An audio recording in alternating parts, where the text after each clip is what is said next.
Hello and welcome to the Adventure Archive. My name is Ryan, and I will be your DM tonight as we continue our adventures in the Dark Kingdoms. With me, we have Sam as Cordelia Belmont, the Dampier Sword Dancer. We have Matt as Victor of the Calder, the Human Death Cleric. We have Jess as Dariana Bloodwright, the Elf-marked Seraphage.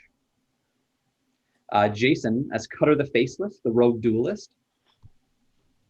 Andy as Beatum Dobblebrain, the School of Divination Wizard. And Eric as Sylvester, the mysterious Dampier Warlock, and his imp familiar Annie.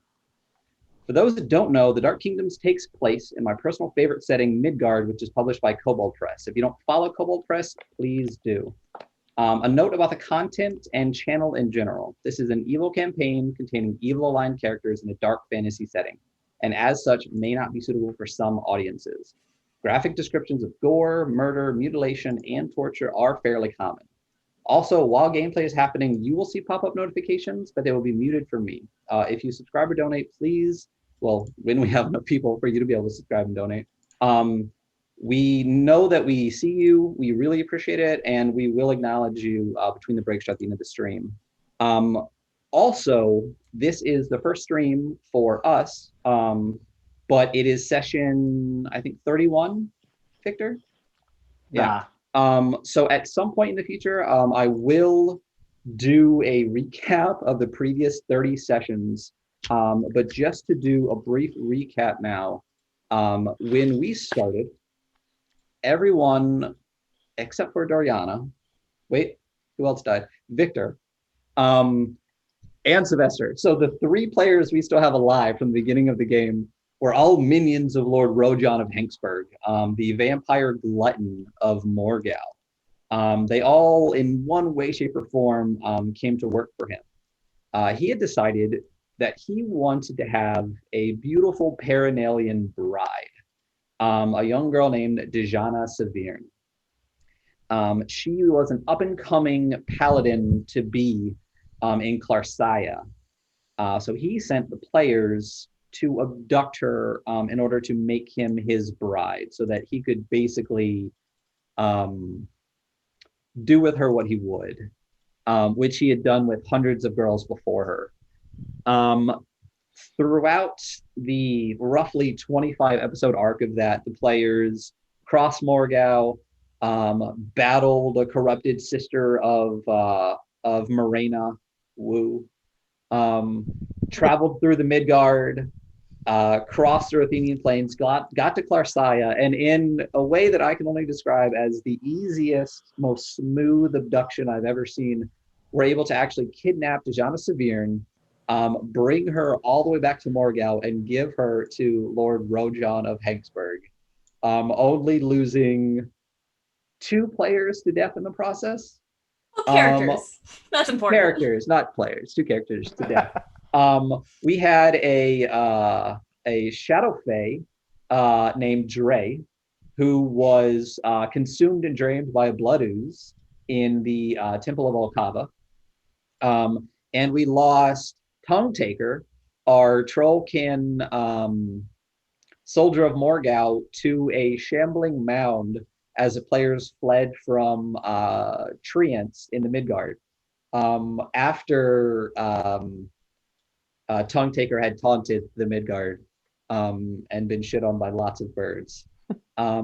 So to recap the current arc, I guess you would say, once the players got back to Morgau, they rested for an evening after Cordelia's former lover was murdered by her arch nemesis in the streets. And then Cutter, our Derrakul, decided to do what he does and cut Atticus's face off and wear it as a mask. But Atticus, unlike his other victims, is so pretty that he decided to have this mask magically, what's the word I'm looking for? Preserved so that he could forever wear the face of Cordelia's dead lover. The next morning, when they got back to Rojan, a dark presence filled the castle, and King Lucan, the vampire lord of all of Morgau, showed up, struck Rojan down, told the players they had nearly started a war, and good job, now you work for him. He also told them that there are rumblings between the Vampire Alliance and the Darakul Alliance, the alliance between the two groups, about discontent among the Darakul. And he sent the players to Zobek to try to discover the causes of that. And he also told the players about a rogue sect of the Blood Sisters called the Blood Winter, that there was also rumors about Zobek, which is kind of the main, it's like New York, but right in the middle of the crossroads. It is kind of where everything goes through to get to where everything is going. Once they got there, previously in Zobek, they had met with the Cloven Nine, a group of tiefling warlocks who kind of led the undercity of Zobek. And they had owed them a favor, and that favor was going to be cashed in. Cordelia was sent on a separate mission.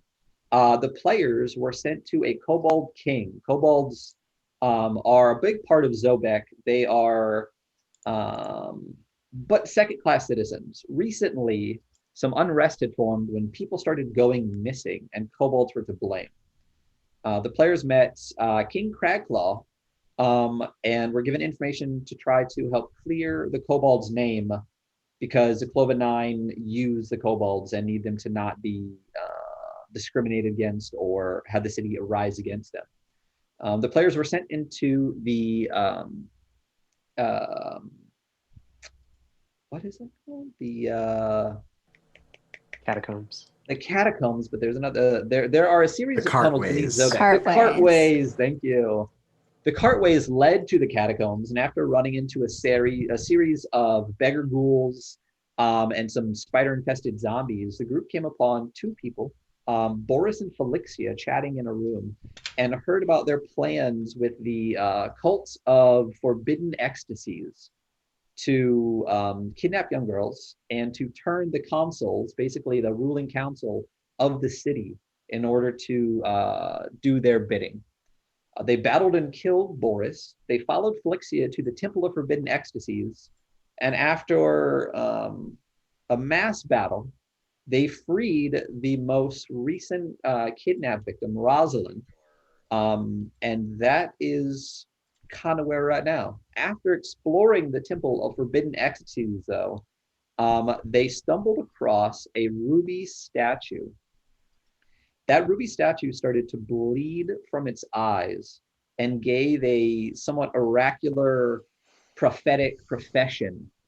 Victor, do you want to read what that said? Ghouls stir beneath the earth, discontent and plotting. Heretical sisters in red seek to couple the Lady of Lust to the hunger god. The imperial blood of the fallen mermaids holds the key. The master of visions can lead the way. Disrupt the dark wedding. Remind the flesh eaters of their place. Fate has decreed it so. So then as the players are looting this place, they had killed Felixia, the leader of the Red Winter here. They had accidentally killed the consul of the city that had been corrupted, but they had saved Rosalind. Oh, well. Yeah, shit happens. And that is where we'll begin. As you exit the Temple of Forbidden Ecstasies and head back towards King Cragclaw, after hearing this prophetic voice echo throughout the Temple of Forbidden Ecstasies, what are you going to do? Is Sylvester still a big monkey? I don't think that Sylvester is still a giant ape. I am not. Yeah. Beat him just spelled magic on me. I had enough of your aping around. Oh, music got very loud suddenly. Sorry. I told you I had to jack. I know you told me, but I wasn't listening. I heard it, but I didn't do anything about it, so that's on me. I'm shocked, personally. You know what the worst part of streaming is gonna be is that I can't legally play any Celine Dion songs anytime Cordelia does something cool. That is very, and I just want to true. apologize to everyone that you don't get to enjoy really just a staple of what this We campaign are is. very all heartbroken over that. Oh yeah. And I appreciate you saying that. Another quick little recap. The group was sent on a mission when Cordelia was sent on a separate mission, but somehow Cordelia still ended up here in the Temple of Forbidden Ecstasies. So you are still not in, well, you don't wear armor anyway, but you are still in your, I believe it was some type of teal ball gown holding your you two wanted swords. it to, no, it's a gold ball gown. Oh, because I wanted gold, so I you made wanted it gold. No, you wanted teal, and I had it invisible. So I am Either still way, wearing I a didn't ball get gown. what I wanted, so. Perfect. Awesome. Yes, I'm still wearing a ball gown, and I'm thinking of keeping it. We'll see. Unarmored, baby. I think our character art's being done, and there's not a ball gown in it, so you don't get a ball gown. Okay, well, Yes, we'll thanks, see. guys. Ooh. So, Beedham has the hand of our rescuee, and he is leading her back to the cartways slowly as her eyes are covered so she can't see the gore from all of the party's fresh kills. This way, my darling. Oh, watch that bit of leg. Victor steps over a corpse drained of blood. He looks at Cutter. You are ghoul, no? Has Chernobog not blessed you with enough for make that pretty face smile? Who's talking about blessings? I don't need any. Well, neither do your compatriots from the Ghoul Empire. Tell me, Cutter, what do you know of this reminding that needs to happen? What have your brethren forgot? It has been some time since I've been in the Underdark. Nothing I know of. Watch your step, my dear. Are you discontent, Cutter? Regarding what? In general? I do not know. I hear loud voice. Say ghouls stir beneath earth. Anger has left me long ago. It's good. Yes. Well, now that Cordelia is back for you to yell at again, maybe your ire will be provoked. For now, let's get out of this place. I agree. Cordelia, you are Sister in Red, no? I'm a sister of Red of a sort, but not this particular brand. I do not know this word. How you say heretical? Oh, you're not. Would you like the definition of the word? Yes. Is this talk about you? Has the word been used in association with myself? Lots of words have. Not that particular one. No. Very Overdramatic, melodramatic, yes, but never heretical. That's not really my style. Very good. Not good for Felixia, yes? I'm not quite so sure I want to comment on that at the moment. She friend of yours? Oh, certainly not. She seemed to have some similar appetites as you, yes? Okay, so what I want to do right now is the comparison you're making between me and Flexia. We're gonna just nip that in the bud right now. We're gonna put her over there, and I'm gonna stay over here because I'm not Remind interested in me being... why she's back again. Please. Look, And with that, I'm I gonna didn't start expect... moving toward the exit. Beedham Away is from all already of the chatter. dragging our prize back into the tunnels. I'm just And like stalking Rosalind, after Cutter, complaining. Rosalind, she was told not to look around at the drained, mutilated, bloody corpses, the melted face of Felixia and everything, but at some point, she did. Much like when they tell you not to look down over a cliff, and you do. And she is now just white as a sheet and in a complete state of shock, merely following along as you drag her in a somewhat catatonic state. exiting through this temple where she was nearly murdered and most likely saw many other sacrifices to Morena by the Blood Winter, or the Red Winter. So as you all exit the Temple of Forbidden Ecstasies, you make your way back through the catacombs. You track your steps into the cartways, and you eventually finally do make yourself back to King Kodo Cragclaw, one of the Kobold Kings of Zobek. With Rosalind Turnier, the blacksmith's daughter who had been kidnapped in tow, you and King Kodo Cragclaw, or better yet, his servants, take her to the appropriate authorities and let them know not only about Rosalind, but also about the consul that had died. I highly doubt you let them know it was at your hand, but you direct them towards the bodies. In the long run, most likely the city will go back to its normal, let's say, minor prejudice of kobolds and not outright murderous hatred of them, now that they know that it was not the kobolds that had been murdering people in the streets and kidnapping them, but rather a blood sister and ghoulish cult, sex and murder cult, really, that had been taking them.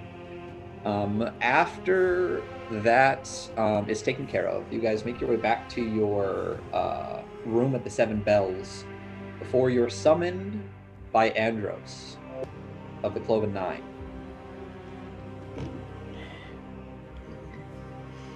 Barely get to take a bit of comfort before someone calls us. I hope he's taken fine care of my pony. I completely forgot that you brought a pony through a gate from Morgau to Zobek. I got little legs, man. I'm not going to walk everywhere. A pony also has little legs. Longer legs than me. Very true. It's hard not to have longer legs than a gnome. Real quick, for those that don't know, I did say that the Midgard setting is Kobold Press's setting. This is a dark fantasy setting based on Central and Eastern Europe. If you want to know about the areas that we're talking about, they do have a website map. If you just Google Maps Midgard, you can actually find what the website is called. It is midgardmap.koboldpress.com, and you're able to actually see where we're at. And currently we're in Zobek, and Morgau, which we have discussed already, is a nation of vampires, where 10 years ago they allied themselves with the Ghoul Imperium, which is underground, kind of beneath the whole Crossroads middle section of Zobek and the Iron Crags, and took over the nation above them called Krakovar and turned it into a giant nation of vampires. So as you're summoned to the Cloven Nine, what do you do?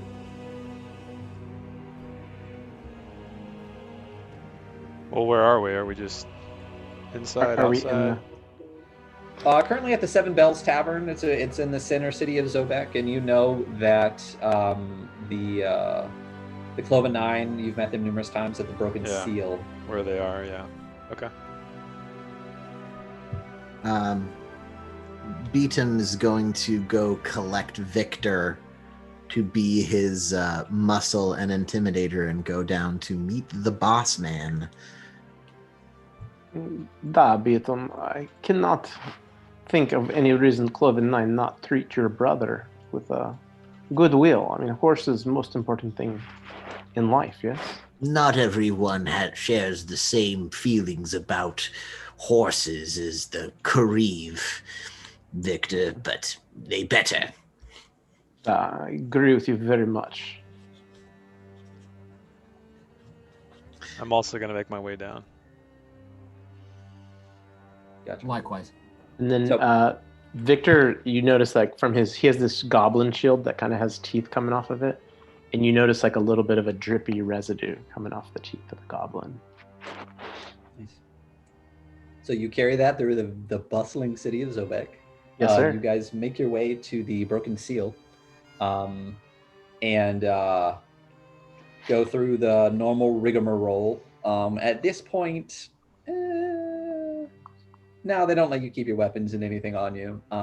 You go through the door, you go down the stairs, you go to the two burly guards, divest your belongings, and enter the small chamber that you've been into multiple times at this point.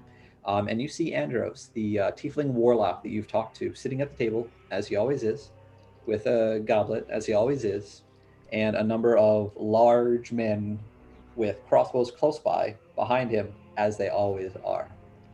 And he says, my friends, I hear that you were successful in finding the girl Rosalind and clearing the kobolds. Do you did a good job. Does that mean our debt is fulfilled to you? Your debt is it is paid. It is paid. You know, unless there is something else that you would like. Yes. I've seen you 3 times now, Andros, and never once have you offered us a drink. You sit there sipping from your goblet. Rude, very rude. Yes, the tavern is upstairs, little one. This room is for business.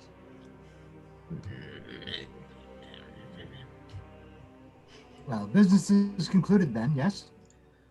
As far as the Cloven Nine and your group are concerned, Cordelia, you also accomplish your task? Yes, but I do a little comment, not quite as straightforward as I was led to believe originally. I'm sure that was in no way intentional. This is Zobek. You cannot predict anything in here. Oh, what a convenient response for the just disaster mission you sent me on, but it was taken care of, everyone made it through, and you're welcome.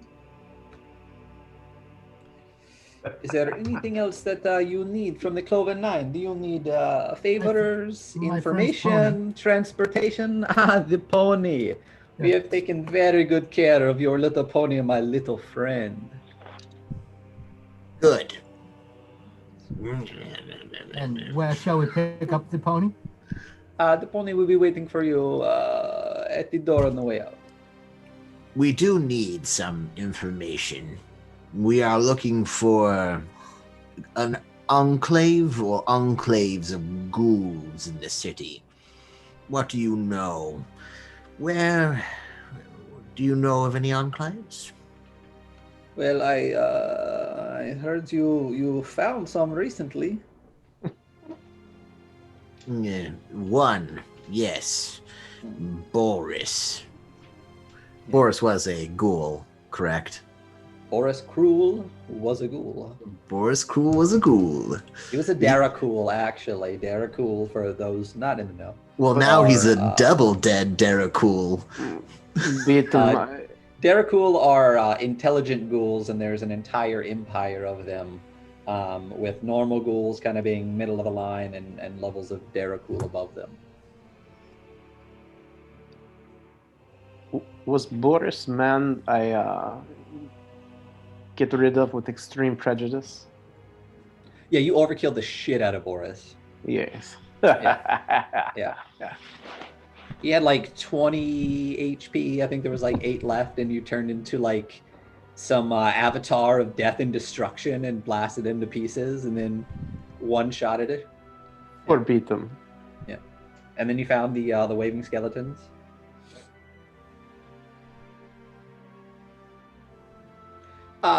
Anything else, my friends? If you're looking for ghouls, of course they are under Zobek, but much deeper down than usually to be found at a place like the Cult of Forbidden Ecstasies. You guys do also have in your possession, there is a note that I believe Cutter found. Where are my handouts? Is it this guy? I think it was Sylvester, right? It was Sylvester that found it. Yeah, I've got it. So you saw this note. Does everyone see that? Yes. In the name of Baron Urslav, crawling lord of Valenoria, keeper of the Red Sisters, and by the unholy hand of King Lucan, lord of the Shroud Eaters, let it be known to all agents of the Blood Kingdom, change is coming to Zobek by the hand of our fair sisters and the brothers of Nicophorus the Pale, first of his name. Our allies seek to divert Zobek's attention from the Iron Crags toward the Marodi. To this end, the Honorable Felixia Balsheth has been appointed Red Sister of the First Order and ordained to serve the Red Mother's mercy from our bastion within Zobek itself. All agents of the Blood Kingdom are hereby summoned to identify any personages of significant import for conversion within Sister Balsheth's enclave. These covenants will form the bedrock of new trade and ensure a pact of non-aggression with the Crossroads City. By the glory of Morgau and the unhallowed legions of Daresh, in Morena's name we conquer. So that was discovered, and you had also found another letter that is of importance or not. So you do know that there's something going on, especially considering that that letter says it's kind of at King Lucan's behest that Felixia take this post, and Right. yet you know she's Red Winter, and Lucan wants Red Winter eliminated. Again, the Morgau's kind of state religion is Morena, the goddess of blood and lust. Woo! I hate you. You let me and- pick the words, so I did. And the worst priestess ever. How many nat ones have you rolled on religion checks now? I think you should just get a More -1 than one. on all religion checks at this point. I already do. You should have a -2. Morena Woo. Please don't. So you, what was I saying? What were you? It doesn't really matter. Letter Felixia Lucan. Lucan, state religion, Morena, blood goddess. There are the heretical sect of blood sisters called the Red Winter is what you were sent to discover. I feel like there's something else I was going to say, but I was interrupted. So, train of thought, gone. You're just saying that it was weird that like Lucan, its religion is Morena, but Would we know who Baron Urslav is? Urslav is? Urslav of Valenoria, the Crawling Lord. At one point in Urslav's past, he went head-to-head with Baba Yaga and ended up with all of his bones missing, flopping around his castle for an extended period of time until they were returned to him, and was forever nicknamed, much to his dismay, the Crawling Lord. He is the like de facto kind of lord of the, not lord of the Red Sisters, but the lord that works most closely with the Red Sisters. He's a Shroud Eater? He is a Shroud Eater. Shroud Eaters are vampires that are of a certain lineage or level that they can actually walk around in daylight, not just darkness like the rest of the vampires in the Kingdom of Midgard. Is this the same for Nicovaros the Pale? No, He was Nicophorus the mentioned in Pale. Nicophorus the Pale is the emperor of the Ghoul Imperium. Ah. Yes.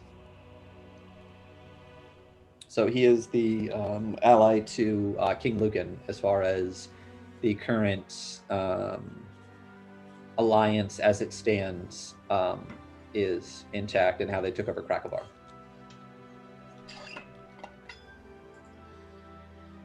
And the date on this is recent, correct?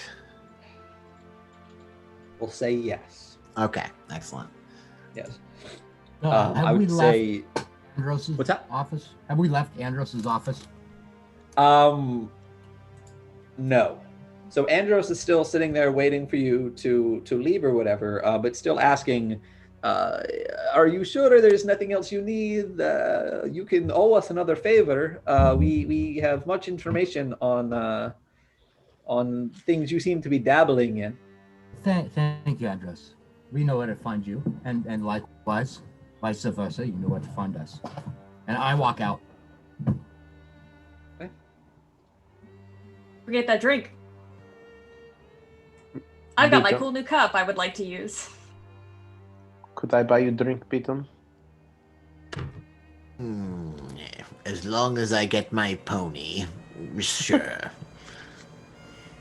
And then And Beatum leaves with Victor. and Victor kind of calls off to Sylvester. Sylvester, at least 3 drinks. I believe we need 6, though. Hopefully. That be 6 apiece, or 6 divided by the 6 of us, or 5 of us. I can at least drink 2. Yes, my drug-addled little friend. Let's go. Let's go drink. And I'm going to follow them out in the shadows, of course. Me too, with Brian. Unmute. Is So are you guys just going up to the Broken Seal, or are you heading out? Going to the bar. Yeah, let's go to the Broken Seal. Brian, who Jess is talking about, for those who don't know, because this is our first stream, is he's large, so I guess he's about 8 feet tall. Blood elemental that Dariana has come into the possession in one way, shape, or form, and is her friend / guardian. Slash Not much pet. else to say. / pet. Not much else to say about a giant, like, metric dude sized ball of jello that follows you around. 1.5. Yeah, I think he's 1.5 metric dudes. At least 1.5 metric metric dudes. Yeah.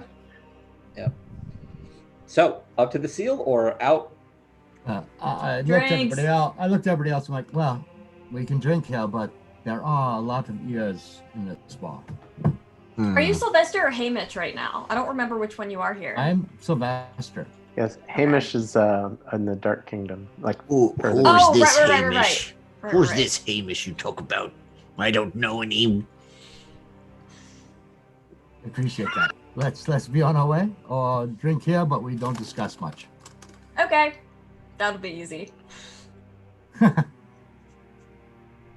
Beatum ambles up to like a open table, but he doesn't want to sit at the bar. He kind of hands a couple of pieces off to Victor and tells him to bring him something that isn't very strong. Victor orders 6 drinks, 2 of which will be very weak, and 2 of which will be very strong, hopefully.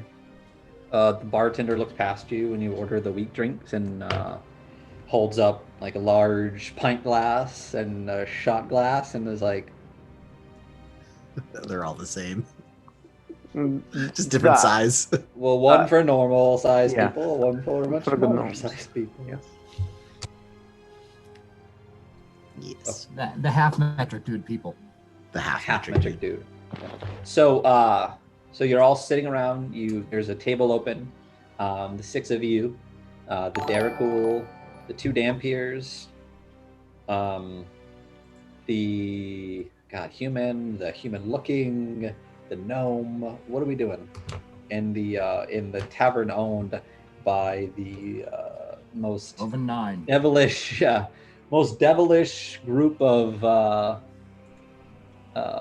underbelly, warlocks in the city. What are we doing? What time is it? It is 7:43. No, in game, like You're so funny.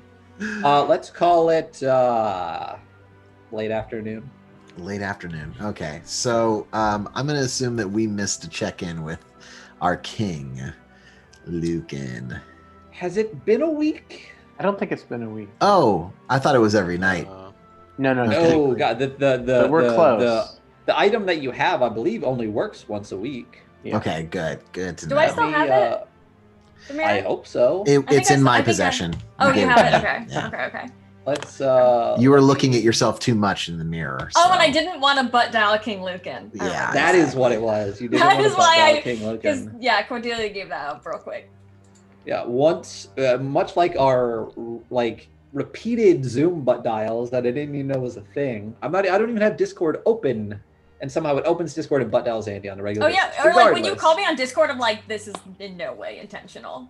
The one time it was like a 35-minute call. I was like, what is happening?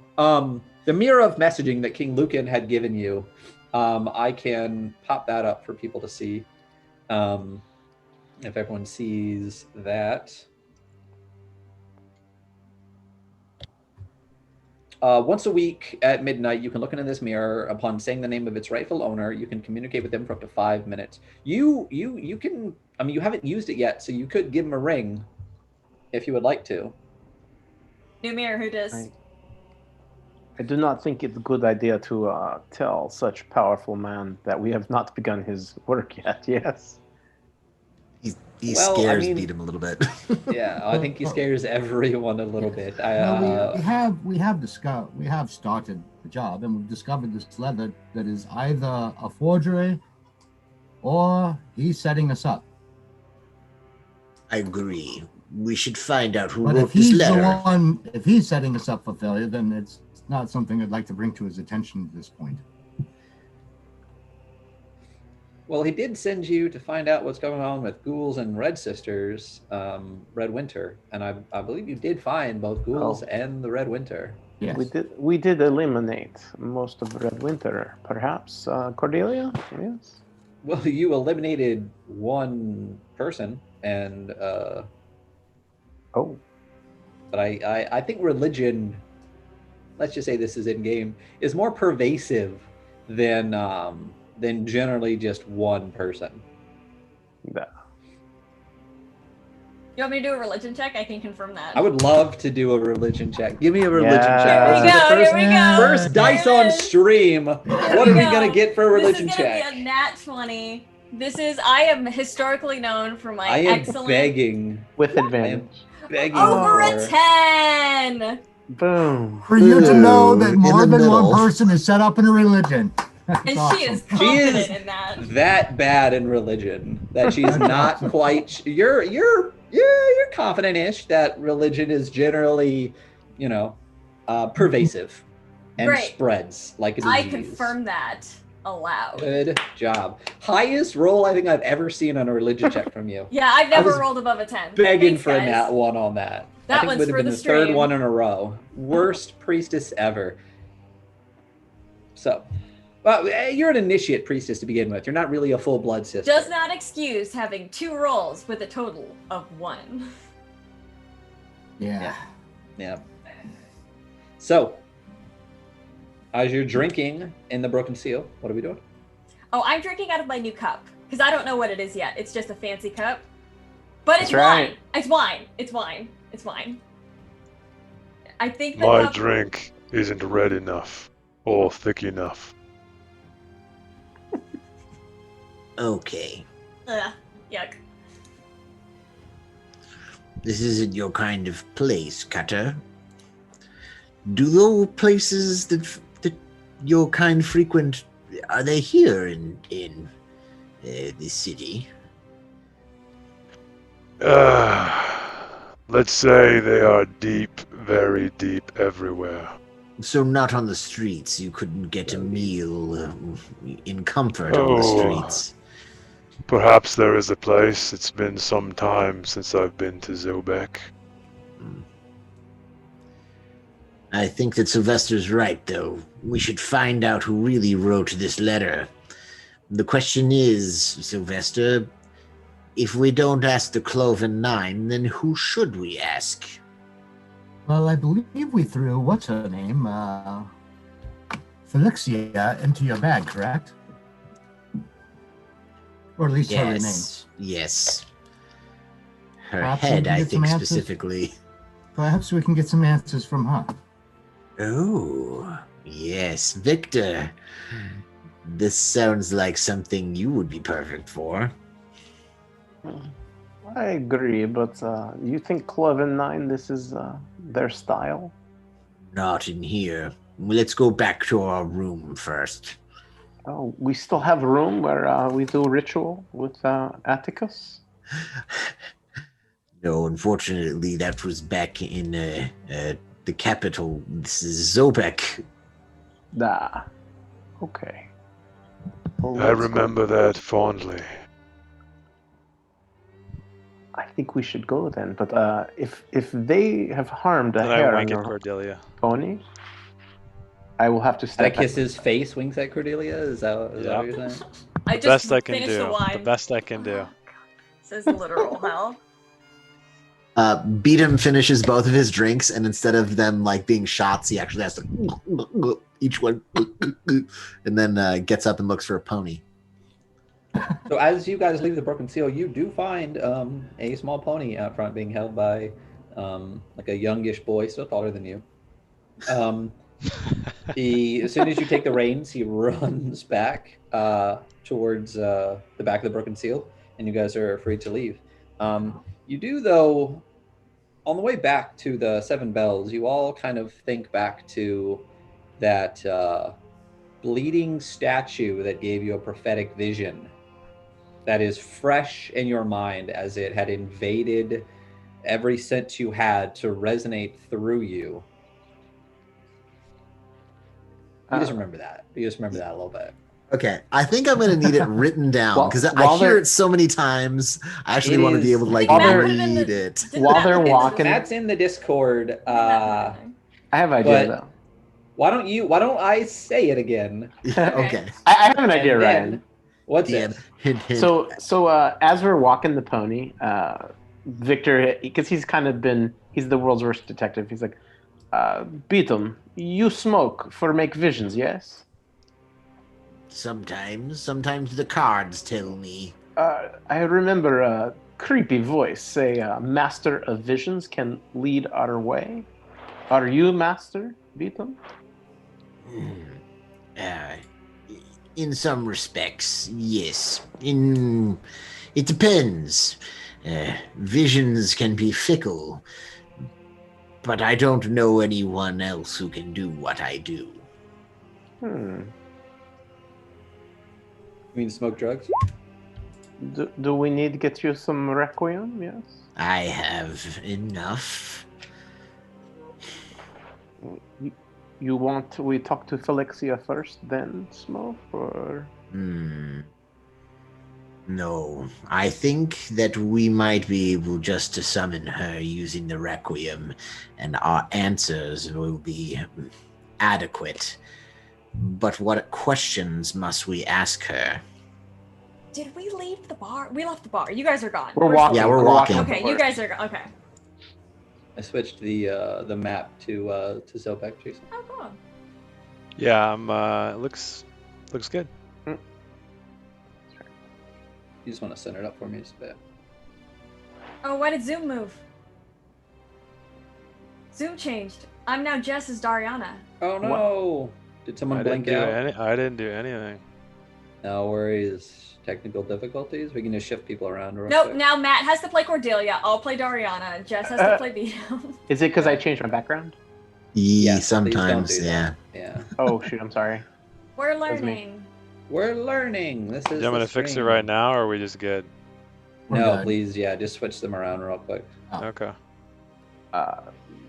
Okay. Mariana, good to see you with your friend Brian. It's nice to see him not look like a barrel of wine. Do you know anything of this imperial blood? You seem obsessed. You love blood, yes? Yes, I do love blood, but I don't know of this imperial blood, and neither does Brian. We've already talked about it. This is too bad. Yes, this is all very mysterious to me. Good job, Okay. Jason. Yeah. Are we good to go? I am able to speak with Felixia. Yes, I am Okay. able to compel her to answer. I can only ask her 5 questions. Well, we'll have to see. You shall set her remains out in the room and perform several means of forcing her spirit to commune with us. We should use all things available to us. I'm just looking up the rules for Requiem one more time before. Gosh, when's the last time you smoked Requiem? It's been a while. Yeah. We were in Did we ever person. we didn't ever do any withdrawal checks, did we? We did, and I passed several of them to the point where you said I wasn't There we go. jonesing for it Yes. anymore. For those not in the know, Requiem is a popular drug, especially in Morgau. And for those that kind of have the capabilities, when you smoke Requiem, which there are various different kinds. I think it's powders and clays. You can speak with the dead, but it is an extremely addictive substance.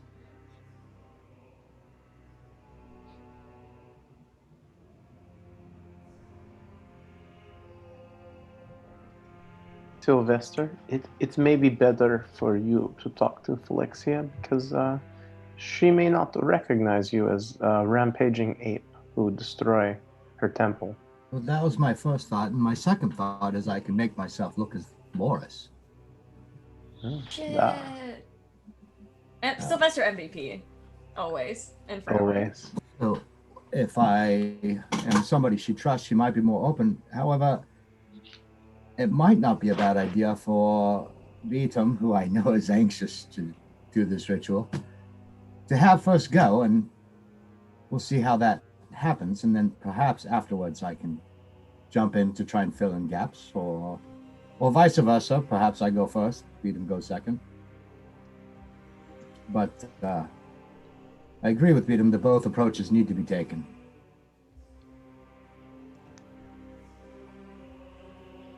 The order of which, I'm not sure. How long until we're going to end up back at the Seven Bells?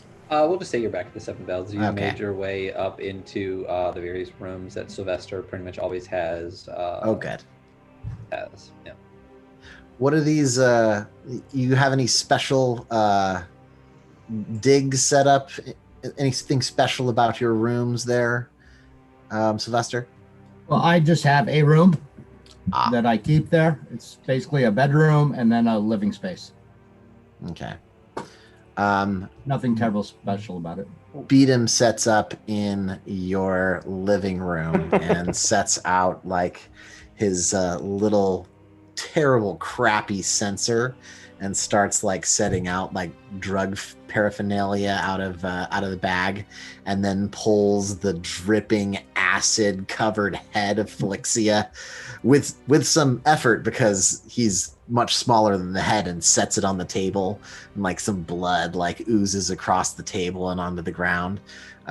And he takes like resin from the bottom of his brazier and starts like rubbing it into the eyes of Phylexia's melted skull.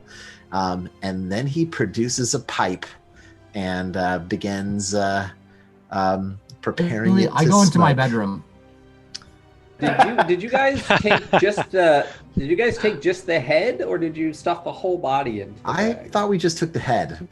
Yeah, I know you think we discussed both. I'm just not sure what. Well, I you think we took. realized that a bag of holding wasn't as big as we thought it Yeah, was. so we just took That's what the it head. was. We just took the There you head. go. We took a quarter metric dude worth of her. Yeah. Gotcha. Now, Excellent. Yeah. the spell says you can. It's basically talking to the spirit. You don't need. Yeah, I don't the need parts her. that talk to talk, right? Right. That was just for fun. And that's my question, though, is for mine, speak We with need a mouth. dead. Yeah. I She think has to have a mouth. yours. It needs to be able to speak. Yeah. Well, it has So to she's have got a mouth, but she has no lungs or vocal cords or anything because she's The just. spell just says they have to have a mouth. Yeah. You still got mouth. I believe there's enough left of this mouth, of like melted face hole that she has, that I'll call it a mouth. All right. Yeah. All right. Beatum waves at Sylvester as he's running away. Wait, I need to smoke for a little bit. It's been a little while. Why don't you get going first and I will follow second? Okay, well, do we have a plan of questioning? What are the things that we need to know? Well, I wasn't going to be too specific. I was hoping I could get her to give us more information.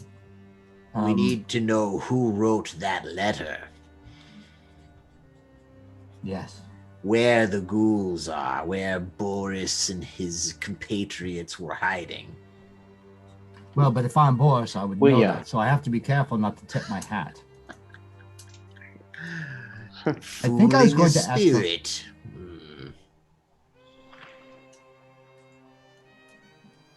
I was primarily going to ask her what I should do next as Boris.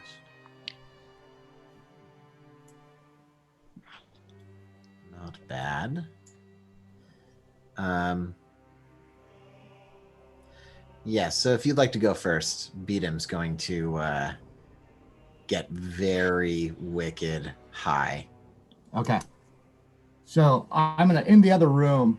I'm gonna tell him to do it in my room then, so I can be alone with her. Because if she sees you, Yeah, and Victor So I'll tell you. disappears. if she sees any of you, she's going to know. And I don't know if she can see, but I have to be somebody that Sylvester, she trusts. do you have a reason you survived as Boris? She did not see me destroy him, but No, she was long gone. They were separated. Yes. She never saw us kill him. She But has you no would have reason to had know to that he's escape. dead. Good. And Victor heads down because this is the place where he's rented a room before for him and Beatum. So he's just going to go talk to the guy at the front desk and get a room. So I roll up a piece of paper off my desk, because it's my desk. So I just roll up a piece of paper, scribble some shit on it really quick. And I'm going to cast Speak with Dead on Felixia's head. Oh, and I don't remember what Boris sounded like. Personally. kind of like Cutter. I mean, it's just Daracool. Okay. They're kind of like big slabs of beef jerky. So you got like a raspy, deep. Yeah. They look like big scabs. Okay. Yeah. Cool. I mean, there are Daracool oils and lotions and creams, like anti-aging serum, that they rub on their dead, desiccated flesh in order to prolong its use. So. Or you just find a fresh face. One or the other. Or you do that. All right. So I cast Speak with Dead on her. Okay. Could you? Well, I'll just bring up Speak with Dead right here. I was gonna say we're not using Roll20, so you can't just hit cast. I've got it right here. You want me to read it? I got it. I'll read it. You grant the semblance of life and intelligence to a corpse of your choice within range, allowing it to answer the questions you pose. The corpse must still have a mouth and can't be undead. The spell fails if the corpse was the target of this spell within the last 10 days. Until the spell ends, you can ask the corpse up to 5 questions. The corpse knows only what it knew in life, including the languages it knew. Answers are usually brief, cryptic, or repetitive, and the corpse is under no compulsion to offer a truthful answer if you are hostile to it or it recognizes you as an enemy. Good call on the Boris face. This spell doesn't return the creature's soul to its body, only its animating spirit. Thus, the corpse can't learn new information, can't comprehend anything that has happened since it died, and can't speculate about future events. So, as you cast Speak with Dead, what does this look like? What are you doing? It looks like there are both verbal, somatic, and material components. So as you burn your incense, what do you do? So I put her head on the bed, like center of my. Oh no, I'm in the living room or the dining room. So I'm gonna put her in the middle of the table, but I kind of like put it on a pillow, trying to make it look like I care about this head, that I give a shit. So I'm putting it on like a nice area. I've got the incense going, and I kind of go through my ritual. Smoke and things flow from my fingers as I'm doing the verbal and somatic components, and hopefully she comes too. Okay. Do so I as you're initiate watching, conversation? Okay. Yeah, you can initiate conversation. But as you're watching, the head, this kind of contorted scream, just kind of, this melted face from the acid, still enough to make out that it's a face, starts to contort and kind of return back to what would be kind of a normal face from this kind of death scream that she had. Okay, I grab her head and I'm like, Felixia, my love, and I kiss her on the forehead. Like, I can't believe this happened to you. What do I do now? What should I do? Give me guidance. Boris, Boris. I'm here. I kiss her again on the head. The only thing I can't kiss, I guess. Must continue our work.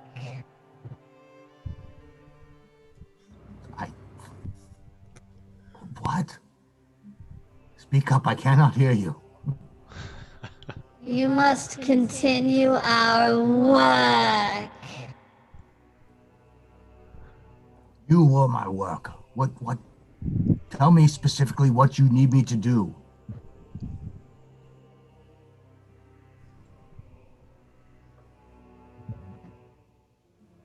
We were to draw the forces away from the crossroads. Turn the attention to the Maroti.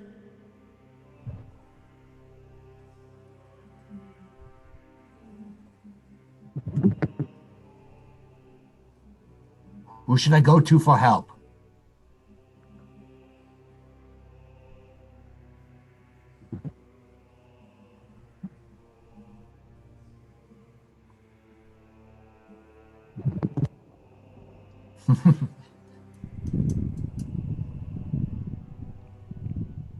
I'm just trying to think of what she would say and what direction she would send you in.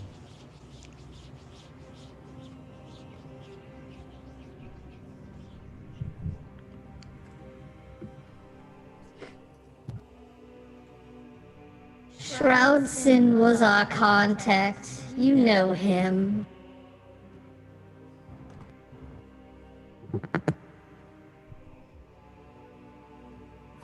I believe that's 3 questions. Yeah, I'm counting. I got 3 fingers, yeah. And she said Shrouds were our contact? She said Shroudson. Shroudson. You do remember that you got another letter from Shroudson. Okay. I believe that's also in your possession. I can bring that up again as well. So I think so too. That letter said, Miss Belle Chef, congratulations on your new post. Your predecessor was quite reluctant to communicate, and I trust you are a better correspondent. The bearer of this letter is my agent, Boris Krull, whom I have tasked with assisting you in whatever you desire. He is particularly adept at acquiring prey and might serve well in procuring lambs for your goddess's altar. He brings with him one of our latest acquisitions, an oafish lout indeed, but this acquisition may prove effective in defending your new position. Though do be sure to keep him well fed. Signed, Shroudson. Of course I know Shroudson. I work for him. Who on your side can I contact for help?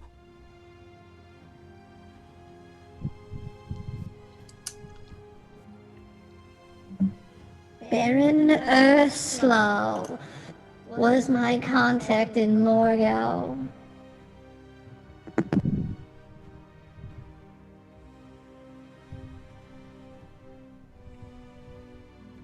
Then I hold up the other letter, the last letter.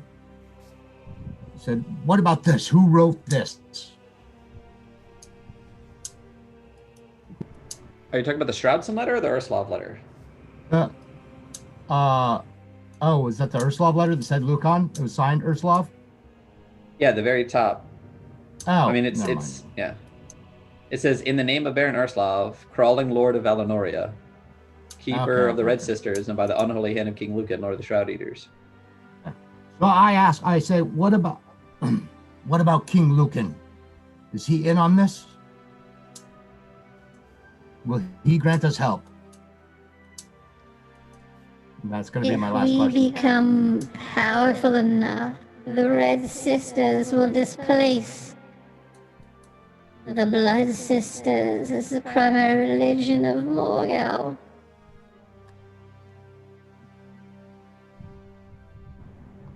And with that, this just detests acidic covered face turns back to its contorted form of a scream at death, and your spell fades. All right. Nice, that was good. I go knock on the door for Beatum. Beatum opens the door and just this rolling fog comes out of the room. Just hot boxing the hell out of that bedroom. Yeah. Oh, I am in the right state of mind. I must prepare the cards. Did you find out any important information? A little bit. I found out that, she wants to draw the forces away from the crossroads and draw attention to Marodi. Yes. Shroudson was my contact as yes, just as Morris. Yes. And her contact was Baron Ursulov. So perhaps Ursulov seeks to dispose of the king? That is perhaps what it looks like. Yes. So I've had it. I'm not going in my bedroom, however. I feel like the contact time would be unbearable. Yes, So you might want to open the windows in there. No, I'll just go in the hallway. Thank you, better. Beatum goes over to... Actually, do I have to leave the room for you to do this? No, you don't. No. Everyone can stay in the room for this. Yeah, I'll just sit down in the chair. Beatum arranges the head and then pulls out his tarot cards and begins to do like an arrangement. So now there are 5 cards sitting around the head of... why am I forgetting her name?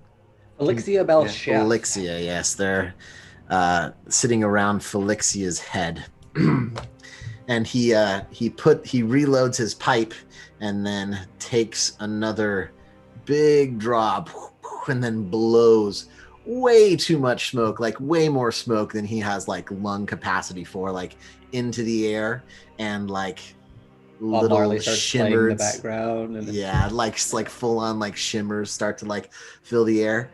And then he finally turns over the first card and it's Judgment, and the spell begins to affect Felixia. Come forth, Felixia. I summon you from death. Answer my questions. You cannot deny me. So Requiem. It does the same thing as Talk with Dead, except that it can go longer distances beyond just death, and the individual cannot lie. I am specifically using the like dust, like high quality stuff, very expensive stuff. And he turns over the first card, which is Judgment. Gotcha. And again, very similar to what happened with Sylvester, which you didn't see, that you were getting high. Her acid-riddled face contorts and starts to move and try to form words, and your spell has taken effect. Tell me true, Felixia. Does Baron Ursulov seek to overthrow King Lucan?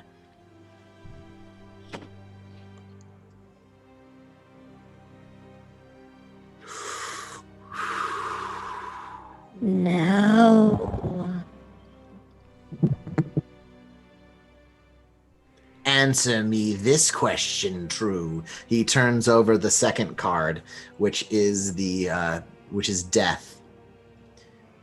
Who wrote this letter that says in the name of Baron Ursulov, the Crawling Lord?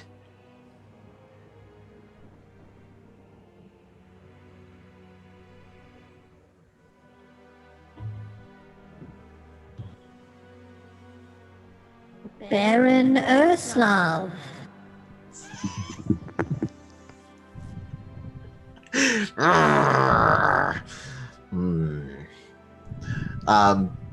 Beatum gets like all upset now. He's like a little contemplative. This is going nowhere.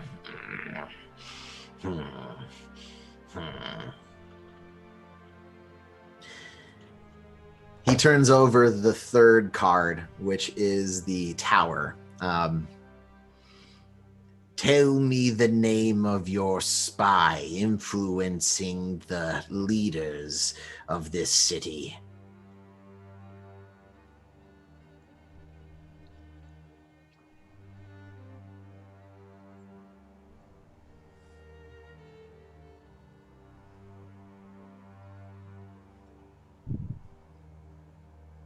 This is what it looks like when he didn't think I'd ask that question.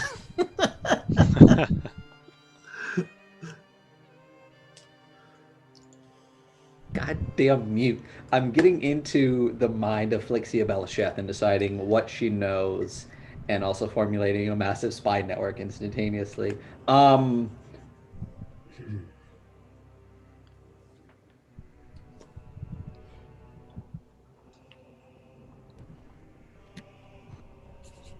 It is I that converts the consoles. My minions merely bring them to me to worship at the altar of forbidden ecstasies.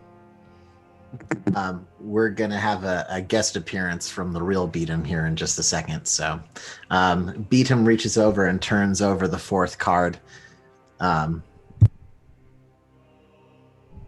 And it's the Page of Cups. I grab Beatum by the shoulder. I said, if it's not a better question, find out who she already has. Put the filter on the baby. Put the filter on the baby. I'm not sure that's gonna work. Night night, buddy. Hi, handsome man. Just cover If your you face. hold them up in front of Put them you. in front of you. Yeah. Yeah! Baby Beatum! We now have actual size Beatum. Suck it, baby Yoda. Oh, there we go. Someone clip that, or who? I got somebody you. get a screenshot of actual size Beatum. Yes. So cute. Give me one more second. Night, future adventurer. Oh, good night, sweet. Put him up there one more time. One more second. Yeah, one more okay, second. I got it, Let me I got hit it, print I got it. screen. Let me hit print screen. Where's print screen? Oh my god. Nah, someone's got it. Yeah, no, there it is. All right. I got actual size Beatum on camera. Very happy. All right. Okay, so the fourth card, Page of Cups. And one more time, Sylvester, what did you say to I Beatum? was just whispering in your ear. I'm like, if you don't have a better question, ask her who she's already turned in the console. Tell me who on the console is already under the sway of the Red Winter. Why must you constantly ask me names? My list of three-letter guys' names is pretty much Bob and Tom, and I've used both of them. Bob the Elder, perhaps? Bob the Elder. Yeah. Wow. Bob the Builder. Oh, my dog got in. I gotta kick him out. Hold on. You turned but one console, and she fell before me. Ah. Yes, I melted her face. Just as I melted yours.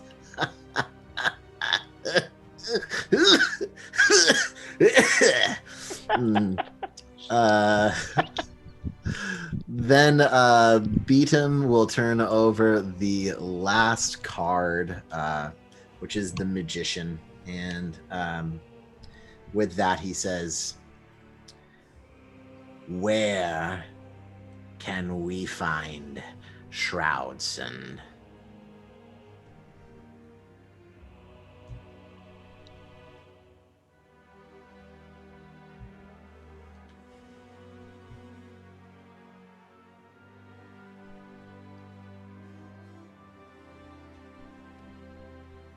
I know that he is in the Imperium, but Boris would know the location. Victor! We must find the body of Boris and bring him back. With that, the spell dissipates, but you notice the eyes, or where they should be, start running blood down its face. And as you watch, and everyone watches, the entire head of Felixia slowly, almost melts into this puddle of blood across the table and drips onto the floor in front of you. That's unfortunate. Fuck you and your speak to dead spells. You don't have a skull anymore. I agree. What a waste. You get the sense that this is something you've seen before, maybe on a statue. Mm-hmm.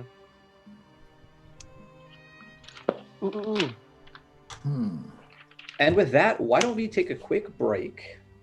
Let's say 5 minutes. We'll be back at 8:25, everyone. Please do not turn off your cameras. Do not turn off your mics. Do not touch anything. Jason will make it go so that we are not being heard, and Zoom will stay where it needs to stay. So we'll be right back, Ready? everyone. Yep, go. All right.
All right, and we are back for, I don't know, maybe anyone that happened to join us while we were gone. This is the Adventure Archive, and this is the Dark Kingdoms.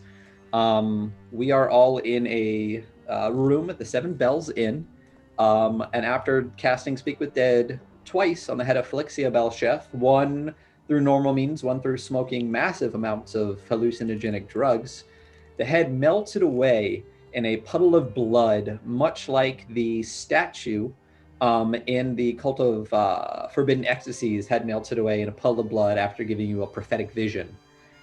So, what do you do now? Beatum is going to need to make a fortitude saving throw because he just did some drugs.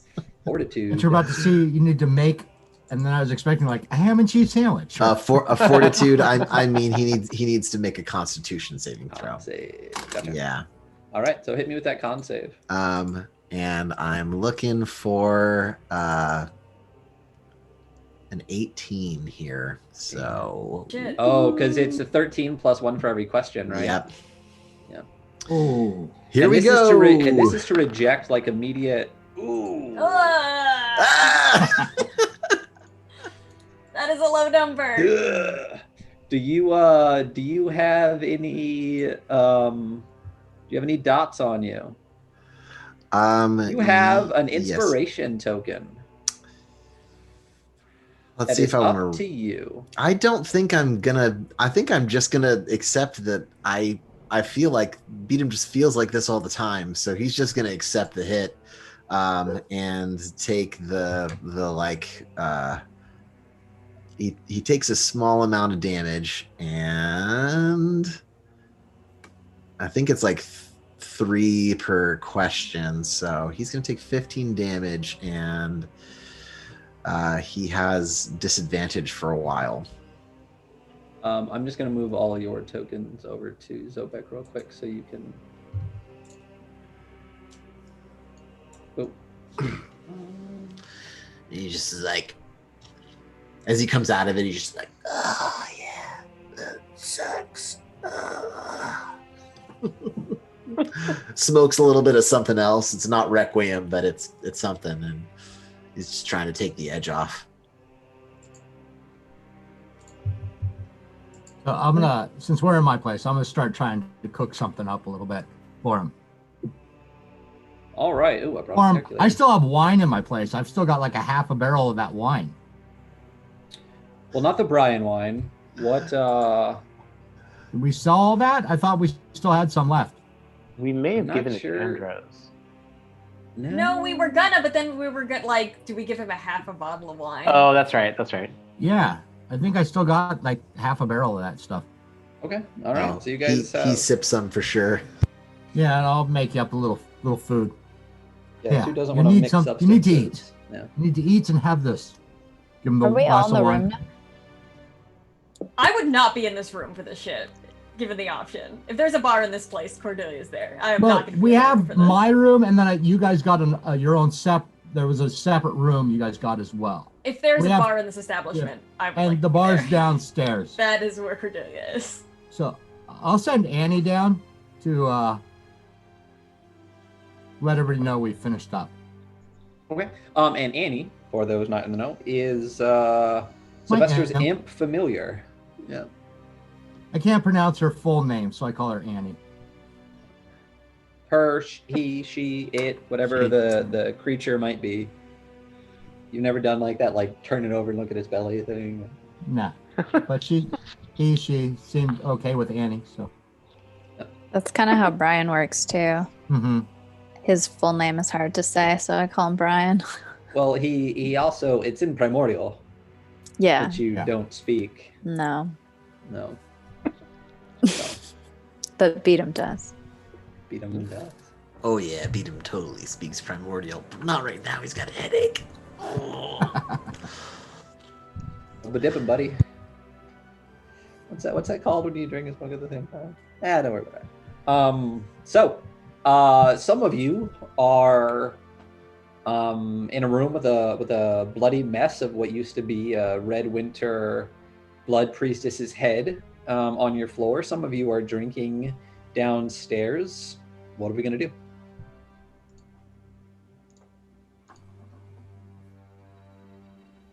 Who's all downstairs? I'm gonna say I'm with Beatum. Okay. Just kind of Victor- observing quietly in the corner. Normal.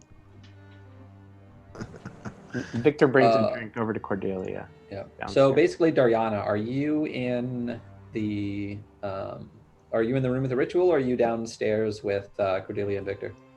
I think I'm probably still downstairs. Okay. So the Dariana, Cordelia, Victor downstairs at the Seven Bells drinking. Cutter, Sylvester, Beatum upstairs smoking drugs and doing a ritual. Dark Kingdoms. Woo!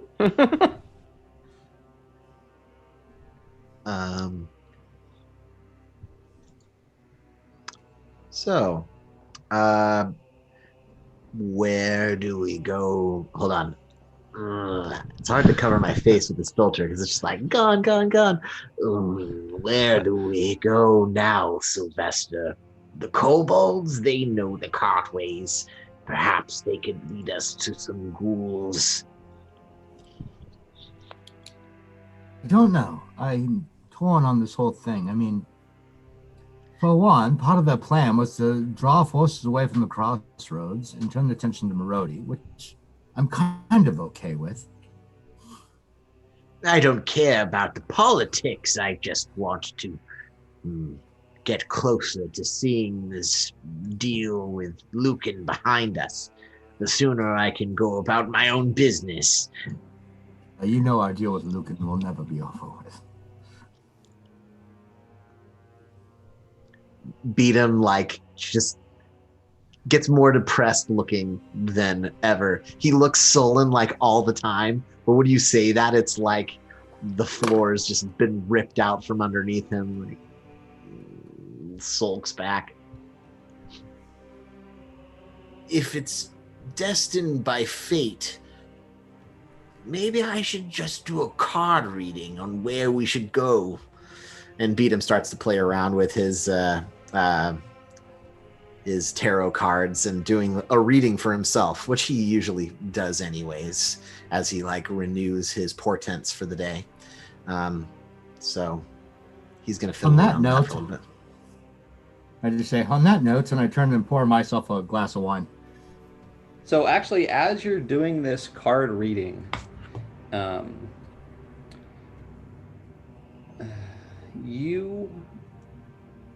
what kind of reading do you generally do? 3 card, 5 card? I do the 5 card. Yeah. 5 card. So is 1 in the middle and 4 on the outsides? Or? Exactly. Yes. Gotcha. When you flip over the first card, it's the Emperor. That's what's ahead of me. Okay. Let's say it's the Magician. We'll just wreck on that real quick. It is the Magician ahead of you. The Magician ahead of me. Okay. Yeah. Gosh, I need to know my tarot better. The rest, as you're reading the cards, as you turn the next card, it's the Magician. Ooh. As you turn the next card, no, it's the Magician. Beatum just starts like shaking his head and like, no. As you turn the next card, it's the Magician. And when you turn the final card, it's the Magician. He like smashes all the cards off the table, gets a little bit of like the nasty goop on his hands, looks around, begins picking up the cards and seeing, like, counting through the cards to make sure that they're all there. I look over at Beatum as he's spazzing out. My friend, what seems to be the problem? It looks as though you have a cheater's deck over there. Does he see that, or does the deck look? When you were doing the reading, he saw that they were all Magician, but as you're shuffling them back in, they appear to be normal cards now. Magicians. Do we have to find that asshole of a magician I'm forgetting the jerk it who stole the book, Tembor. It's Tembor. Tembor. Oh, fuck him. He has all of Dariana's shit. You don't from this reading, you feel something from it as you're doing it. You don't get the sense that it's Tembor. Tembor. Even worse? Okay.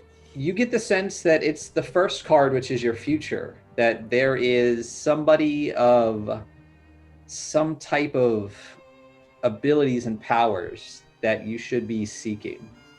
Oh, okay. Fallen mermaid. I should have just made it Tembor and be like, fuck yeah, it's Tembor, guys. Good luck, go find him.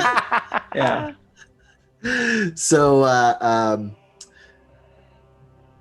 Sylvester, you know this city better than any of us. Is there a seer that lives in this city? A prophet?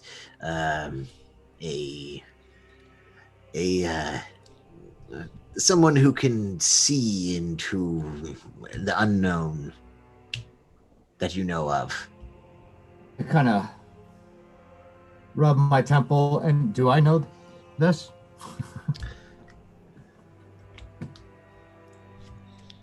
Ryan, I don't know. Is he muted? Mute. This gotta be the next. History check. All right. I'm here like banging around coffee cups and stuff, and I want to mute myself, and I'm never going to remember to unmute myself. So yes, give me a history check, please. Got it. Oops. Shoot, sorry.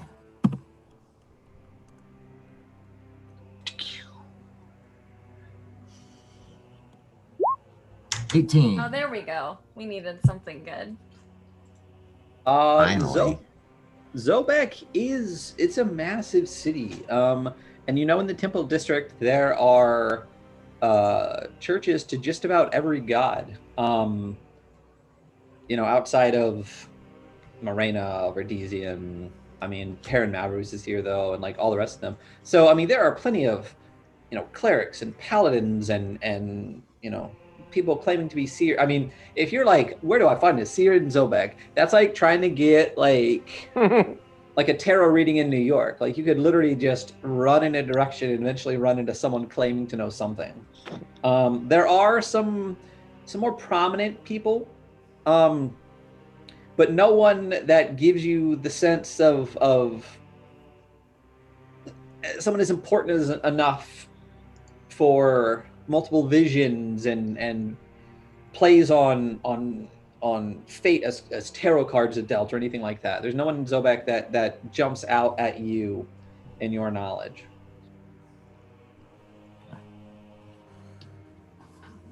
So I'll pass that on to so I mean, Zobek's a large city, so there are plenty of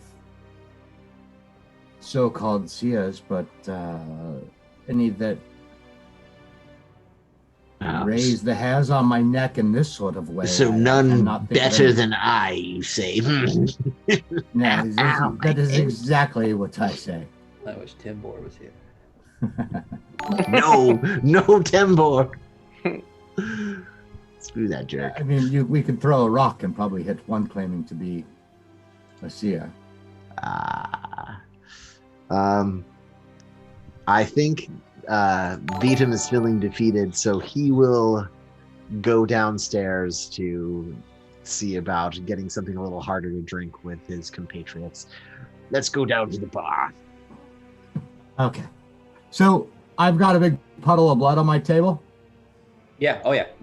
Beatum will use some prestidigitation to clean it up for you. I appreciate I can that. take care of that while you go have the normal drinks. Yes. Would you like if a you glass? don't mind. Would you like a No, I glass, or am you quite all right, thank you. a straw, perhaps? Beatum prestidigitates it into a cup or onto a plate for him. Here you go. Just just squeegees it with magic into a glass. Well I want you to enough, get a well splinter. enough. Prestidigitation is just magical sham wow. All right. So I'll head downstairs and beat him. As they come down the stairs, they see Sylvester with like 3 drinks, and he plunks them on the table. He's like, You mean Cordelia, I very much like your ball gown. Tell me about it. Oh, I am so wearing the ball gown. Oh yes. the nature of my little adventure was a bit more unique than what we've become accustomed to, but I think I look just radiant. You look very powerful, though. I was impressed with your beautiful fighting. But this is very strange armor, you know? So I wouldn't so much call it armor as a disguise. Mm-hmm. Oh, for what purpose? Well, as you know, I parted ways with the likes of you folk and had my own little venture with Andros. He decided to use my particular set of skills for something I'm a little more suited to. So mysterious. Yes, cryptic even. Hmm. I thought you Taken forward with mostly Cordelia talk and Belmont. kill things. And that's funny you say that. That's exactly the skill set I was called in to use, was to talk and kill things. And wear the hell out of this gown. I have missed Like you strikes very a much, pose. Cordelia. Beatum like holds his head. Where's Cutter to tell you to shut up? You know, I missed so many things about you. And that was not one of them. I didn't see you for one day, Cordelia. Now you bug me with your incessant talking like we haven't seen each other in years. To me, Beatum, it felt like a lifetime. And part of me does wish it was. But unfortunately, it's been 24 hours and I'm back in your delightful company. Well, let's drink to a longer time apart next time. Here. Hey, and I've got that goblet. Do not know what it is. Just know I have no magic ability. I don't know this is magic. Are you muted? You super failed a check on that, right? Yeah. Oh, super failed. Super failed. Super All right. failed. Just looks like a really, really nice cup. Let's show It's everyone this it's wonderful. a dope-ass cup. Let's show everyone this wonderful crunk cup you're just casually drinking out of. And Oh, I here put we all the go. wine into it. There we go. Oh, Yeah. Love it. Yeah, I'm like, this is a baller cup. I'm gonna drink my wine out of this. But it doesn't do anything. Not that I would know that, but out of character, doesn't do anything if I drink wine out of it. So I just think it's a super cool cup. I do a flag while they're Oh my God. chatting to the barkeep. Motion for two. Yeah. I'm not muted. He brings over 2 drinks, and plops it down for you. You exchange coin, and I slide one over to Beatum. He's rubbing his temples and he heartily drinks down the cup without even like acknowledging or a thank you. You look shaken, Beatum. Are you okay? I'll be fine. Nothing I am unused to. Too much. smoke? Our little friend here has partaken of the requiem. Nah. We'll be okay. Should I get him some food, Sylvester? I made him a little bit upstairs. Oh. And now I think a little drink and then Very nice. Thank you very much. Do we? Are we going to call King Lucan? Perhaps tell him about letters. I Do don't we know. have any actual answers though? We don't. We did. I mean, not, well, but you we did. you ran into ghouls. You ran into Red Winter. You heard a plan from the Red Winter. You heard that plan was being initiated by one of the main lords of Morgau. And you had a prophetic vision from what seems to be quite possibly the goddess Morena. So you got a little bit of information so far. I mean, we have a week though, right? Yeah. So where are you going next? He is our boss. I've never had boss before. I've felt pulled to protect people from killing my small friend here, but I wish you'd let them kill me. That's how much my head hurts. Well, I have had a boss, and I will say with the utmost confidence, it's super blows. Wouldn't recommend it, just in a general sense of speaking. But they do like to be kept updated on the things you've discovered on your ventures, so perhaps it's worth updating. Victor, I know you weren't there, but the time when we went back to Rodian and we had literally nothing for him and he was not super happy with us, don't want to experience something like that again.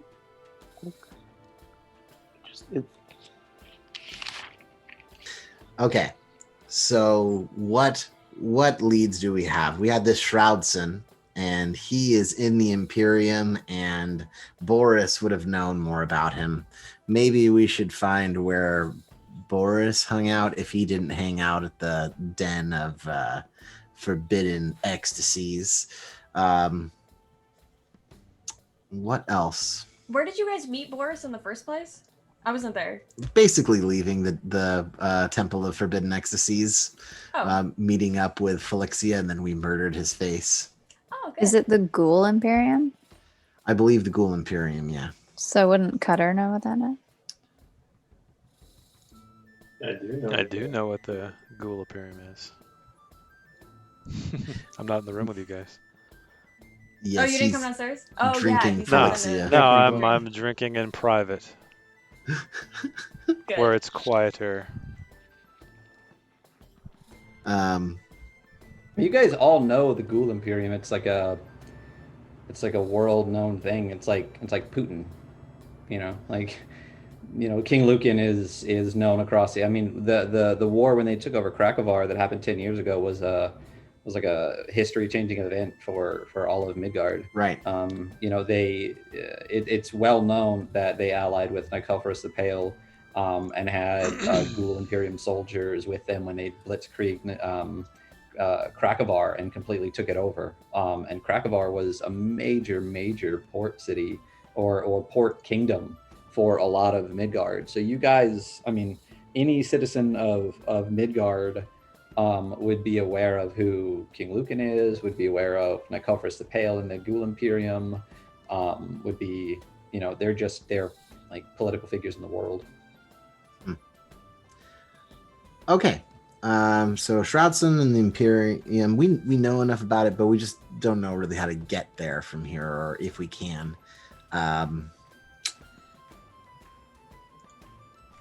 feel like, except for this magician lead, which I'm not really sure Beatum knows enough about,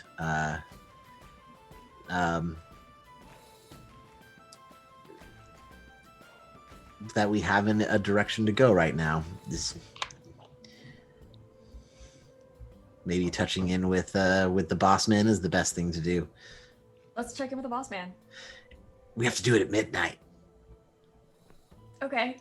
Well, it's not that much from now, but the amount of time it took you to get back, prep the spells, smoke your drugs, ask your questions, have some drinks, do some discussions. We'll call it like 10 p.m.-ish. So over the next 2 hours, you guys continue to kind of chat and discuss what you're going to talk about.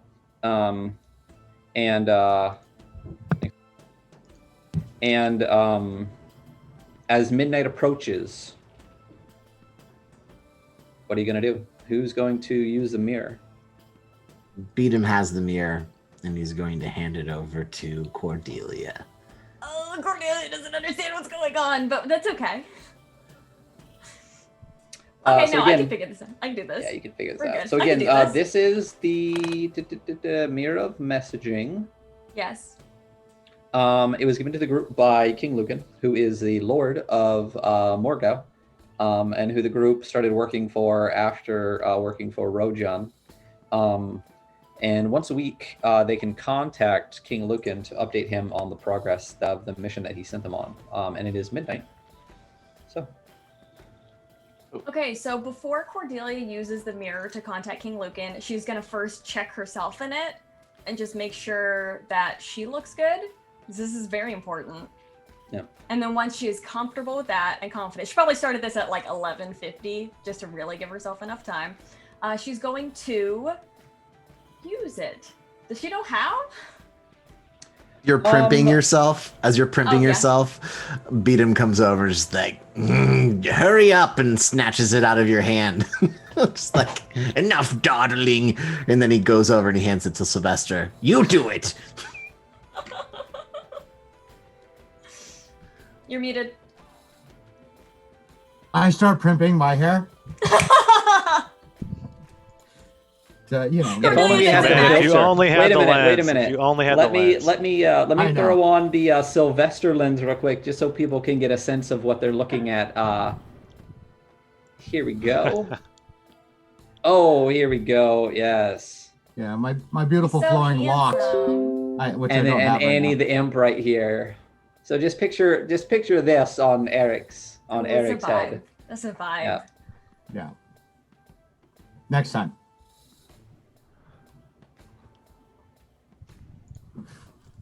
All right. So the two beautiful Dampier are We're like are- both standing there holding it together. yeah, just back and forth, like checking each other's makeup. So what are you gonna do? Use it. Turn it on. Do we know how to do that? There's What, just is like there a a button? power Did button. you guys go to the and room, just- or are you just hanging Oh, out in right- yeah. the tower? literally Not at the sitting in the table. bar, Yeah. just like All yeah, right. what I assume No, you we guys went are back in the upstairs. room. Yeah, A we couple went hours, 2 more hours have passed, and it approaches midnight.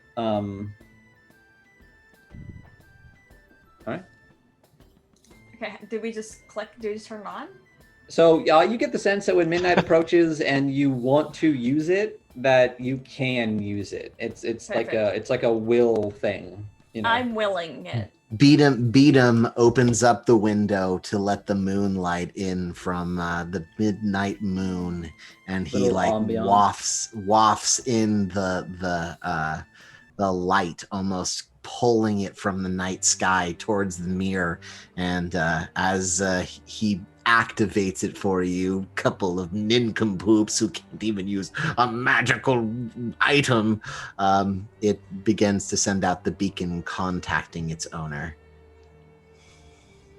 Yes, and as you are watching this mirror, your appearance in it disappears as it clouds over in this black, kind of shadowy mist. And then when that mist clears, you see the face of King Lucan on the other side. And he says, "You have information for me?" And that man fine as hell. Yeah, Lucan's a good looking He's a man. good-looking I wish I could vampire. use some of the art, but I'm not gonna do that. A good Lucan vampire. But even Hey!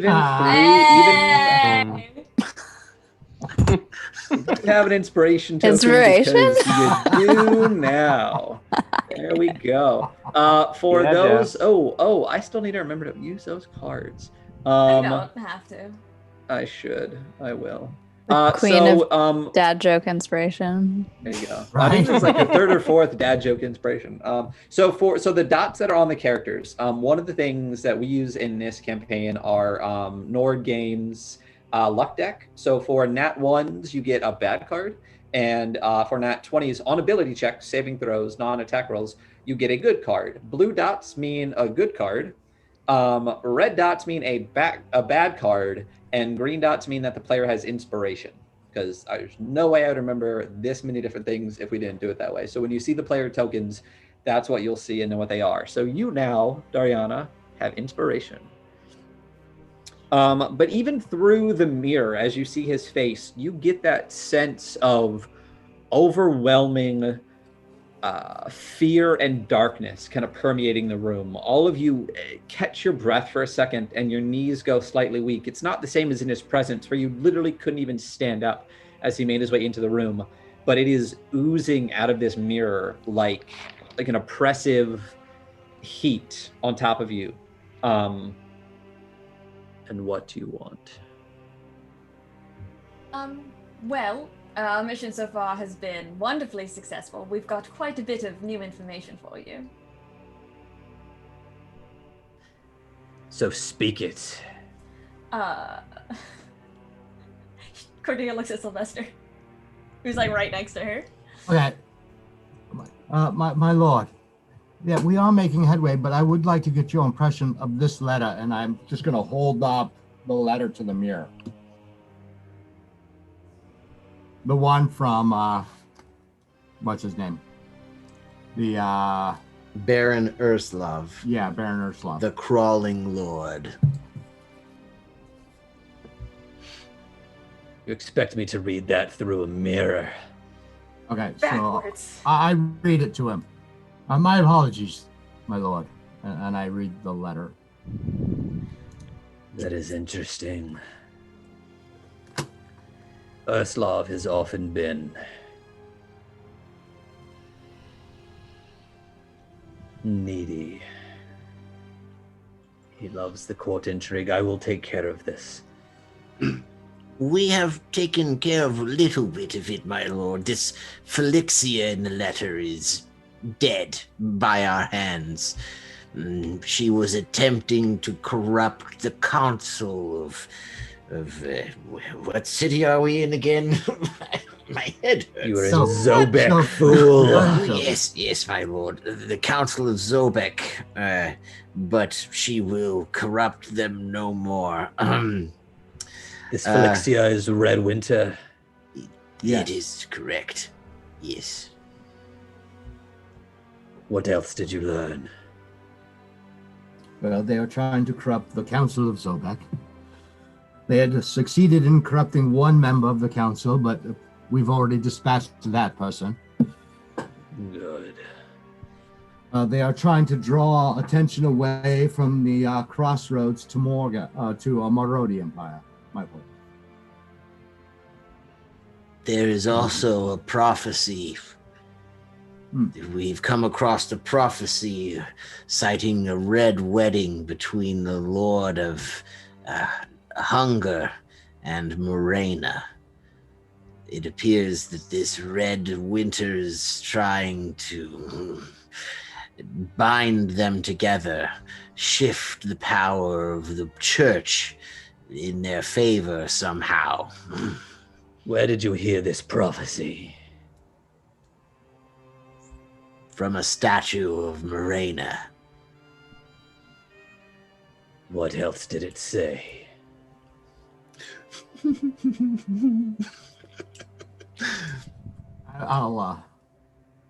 Victor, you have the best ear for recitation. I've got it. It says, ghouls stir beneath the earth, discontent and plotting. Heretical sisters in red seek to couple the Lady of Lust to the Hunger God. The imperial blood of the fallen mermaid holds the key. The Master of Visions can lead the way. Disrupt the dark wedding, remind the flesh eaters of their place. Fate has decreed it so. Blood of the fallen mermaid. The Master of Visions. That's a name I have not heard in quite some time. Are they the same? Like to fill us in, we can. No. Do you not know the blood of the fallen mermaid? Not. Let's say it fell 10 years ago. The fallen mermaid is a kingdom of Krakovar.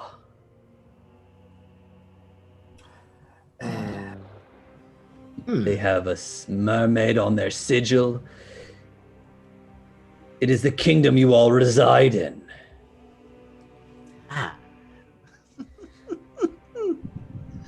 You don't look the surprised in character, I don't think. Beat him, his headache is like explosion level now. Like, he does not like King Lucan being mad at him. He's just like, Lucan's just like rubbing his face like, how do these people not know?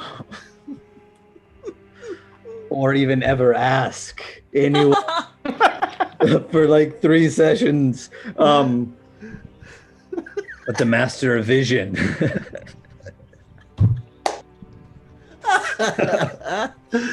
getting your players to do something. Cats, go this direction. Cats, go that direction. Repeatedly. How many things do I need to make bleed tears and go into puddles of blood to ask a question? The Master of Visions. Prophecy said he would lead the way. Yes. Well, then you will find him. I hope it's Beat.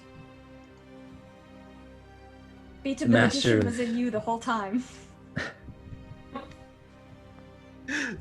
Headache exploding on like massive levels right now. Just Cordelia's like whispering this to you. he's just like starting to like shrivel up even Don't smaller. let your dreams be dreams, Beatum. I'm nudging them to bliss. shut the fuck up. I'm like, "Ugh." This like this radiating hatred you all feel just intensifies greatly as you're bickering in the background, talking to the Lord and King of all vampires through yeah, a I magical mirror, shoved them away and just decide to turn take away over. with the mirror because he was about to say something. Yeah. Mhm. Seek out the Master of Visions. Where? He resides in a place that you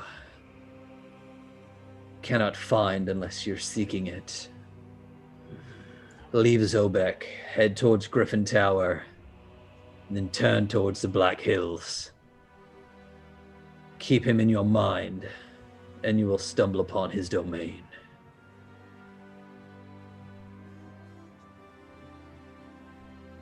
Oh no. It's like we're going to some Shadowfell shit. And with that, your time on the mirror ends. And it it's a regular turns back to mirror? a black mist and then back to a normal mirror. I fixed my hand. But yeah, Cordelia's here just like, okay, hold on. You guys look great. Thank you. Is I where wasn't fishing for compliments or anything, but I appreciate you saying that. is the Black Hills part of the Ruthenian Plains where Victor had traveled before and he would know about it? I'm sorry, say that one more time. Is he mentioned like the Black Hills? Oh, you guys are very, very, very, very, very aware of what the Black Hills are. Again, it's literally part of the nation in which you reside. The Black Hills are where the Blood Vaults were when you guys battled Alcava. The Black Hills are the southern part of Morgau that lead into and are partially into the Margrave Forest. So if oh, I got it. That's because Victor and Beatum joined them south of there. I got you. Yes. Yeah. Just south of that. Okay. So from where you are now, there's a road that runs northeast from Zobek up towards Bratislor.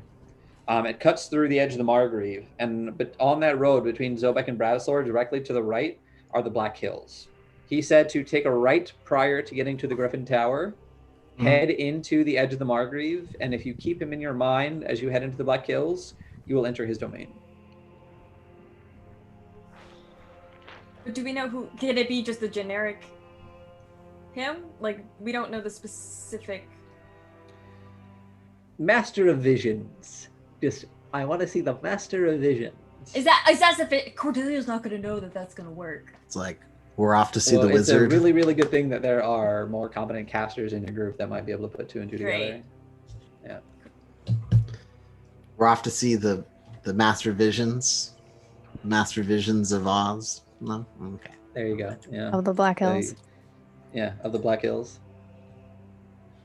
Cordelia doesn't have a brain, heart, or courage, so she's gonna need all three. Yeah, for sure. All right, let's go. Well, it's the middle of the night. I say we take a nap. Let's sleep. All right. Beatum is ready to pass out. In fact, he's probably passing out in a corner as everybody's looking around. Just like Victor has the key to the room that they use, and so he just kind of scoops up Beatum. He's seen this before.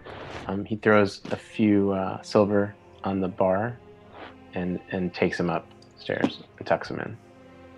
Gotcha. All right. So as you all make your way back to the room, as you all sleep for the night, and the morning comes the next day, I'm actually going to step away for one quick second, and I'll be right back. Hi, everybody. Let's metagame. Yeah. Not just humanly possible before he gets back. A lot of the stuff he's talking about, there's no way Victor could know it. Like, I don't think Cordelia would know it either. Just by the general nature of her existence. I feel like I should. I don't know why. I think we should address the audience finally. Hey, Hi, everybody! audience. Yeah. Hi, people watching. Thanks for watching our first stream of Dark Kingdoms. Yay. It's To a lot you. of fun to do. Yay to Yes. all of you guys. Yes. Hi.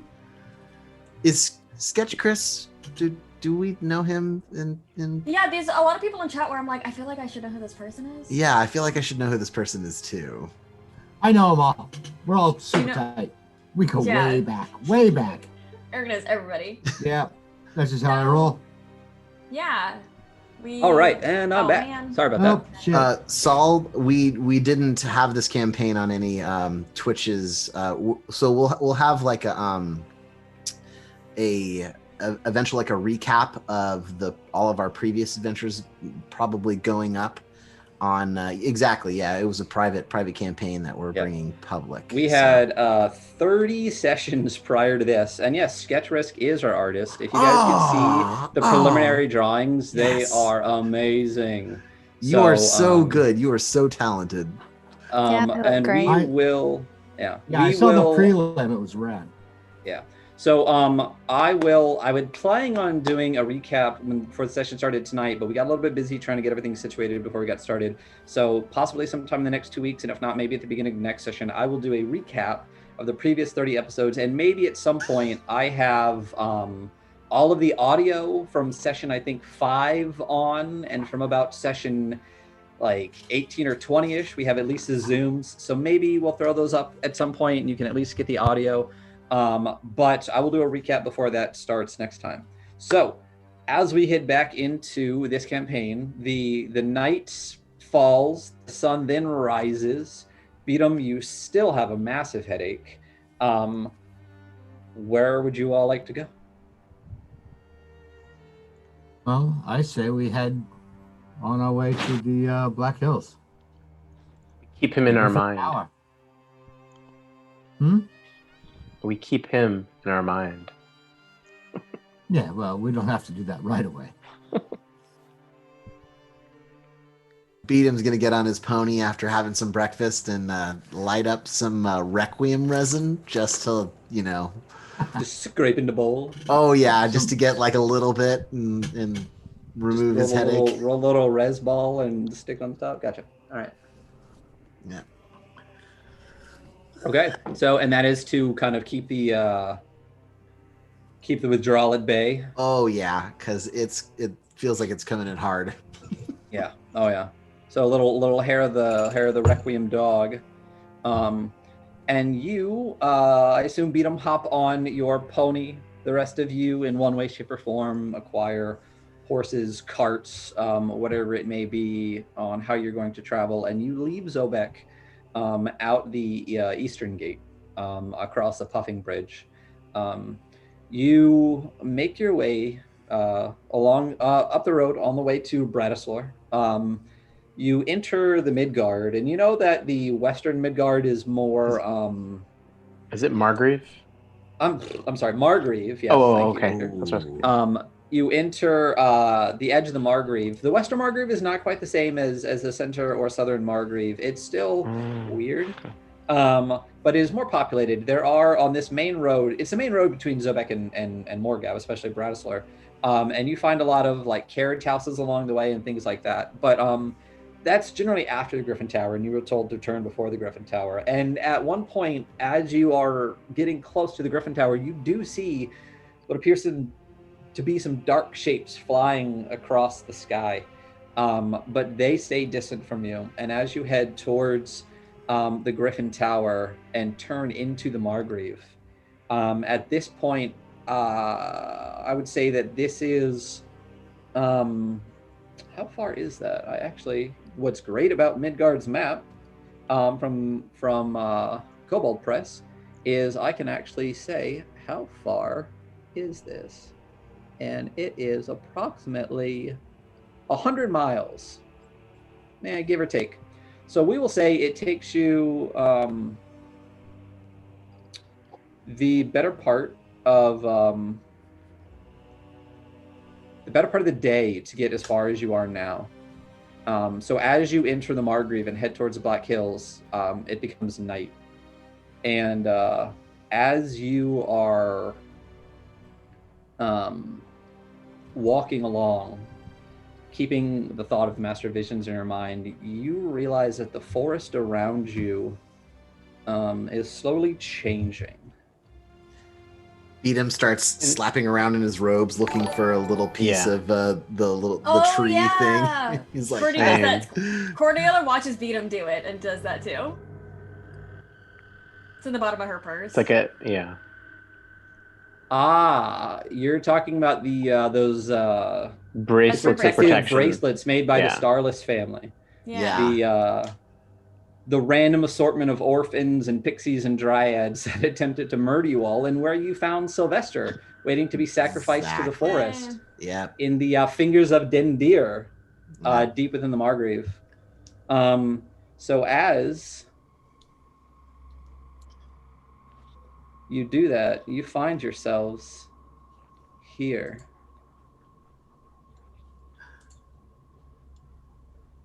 I still have that thorn crown that girl that we killed was wearing. It's perpetually on you. You can't take it off.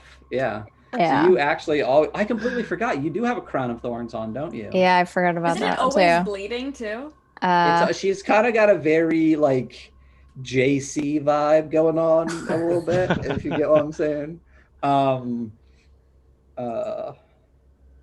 guess we'll have to tell Sketch Risk about that. We've made enough tweaks. We're gonna leave the characters alone and let him do his job. So you guys all find yourself here. Oh, is the map completely black for? I don't. It's all black. It's black. It's all black. Maybe I should reveal it. Thought I had done that. So no wonder it was so dark when I was looking at it earlier. Let me do this. And the tokens will be in the top right. This is a creepy looking foresty area. So the Margrave already has this, I don't want to say creepiness, but this kind of like dangerous side of nature to it. You know, you guys have been through the Margrave before, and it snags at you. It tries to hold you back, especially the undead and evil member of the groups, which is everyone, either undead or evil or both. That's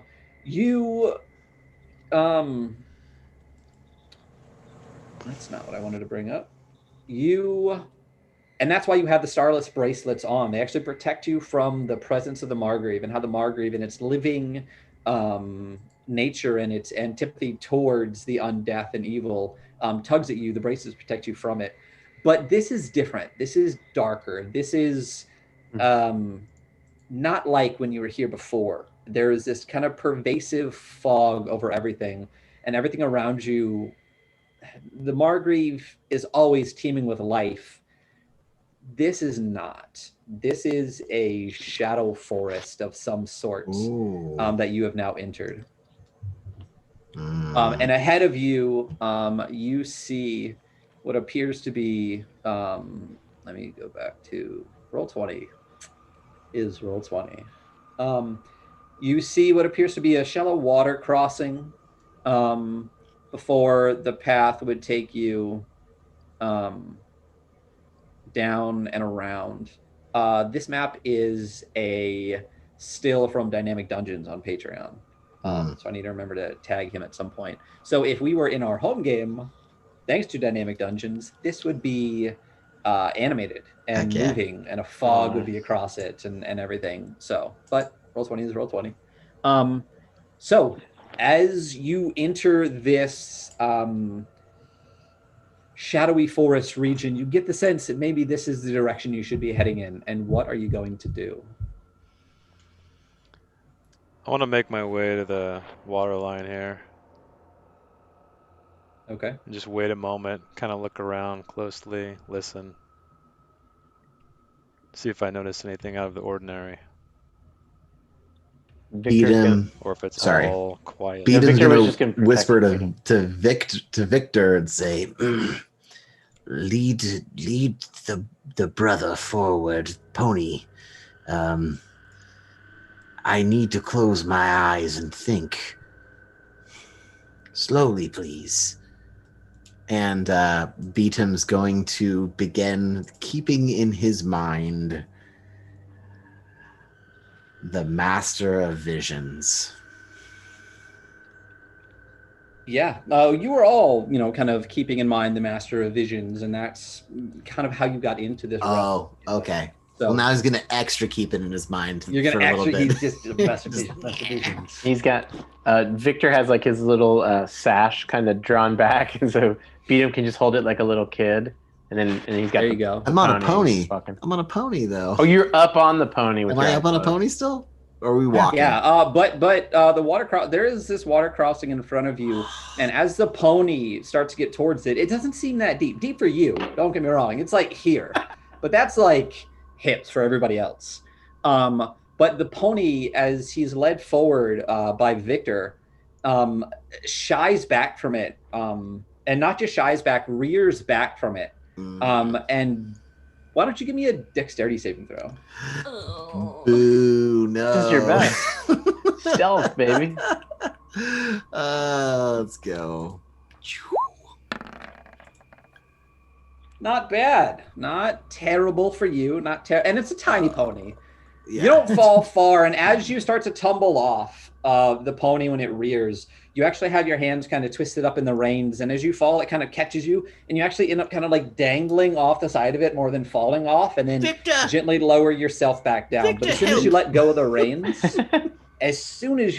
reins, the pony bolts deep into the shadowy forest and is gone. And for a second, Victor considers going after the pony, but the paternal instincts of Beatum kind of kick in for Victor, and Victor reaches out and tries to give him a hand. And so you just drop to your bottom as the pony races as the pony races away, and Victor helps you to your feet. You hear it clomping down this path, and then suddenly you hear this shriek. You killed my pony! And then you hear nothing else from the forest.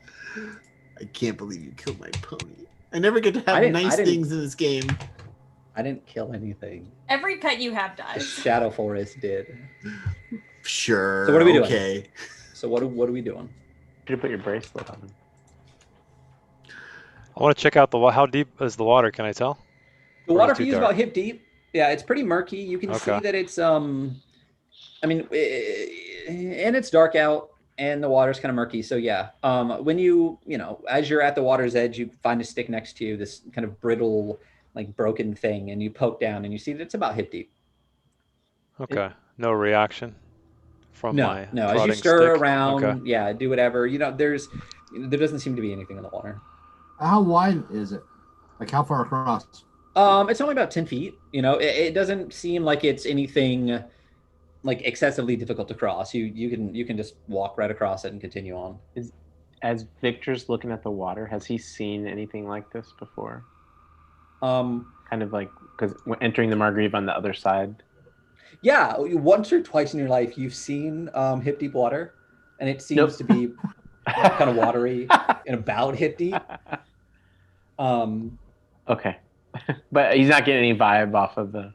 This is DM code for there's nothing in the water. I'm really interested in this water. Let's I would not like to spend an hour investigating. I want to try to leap over it. Next thing. I walk across the water. I go through. I walk across. I ask Victor for a piggyback ride across the water.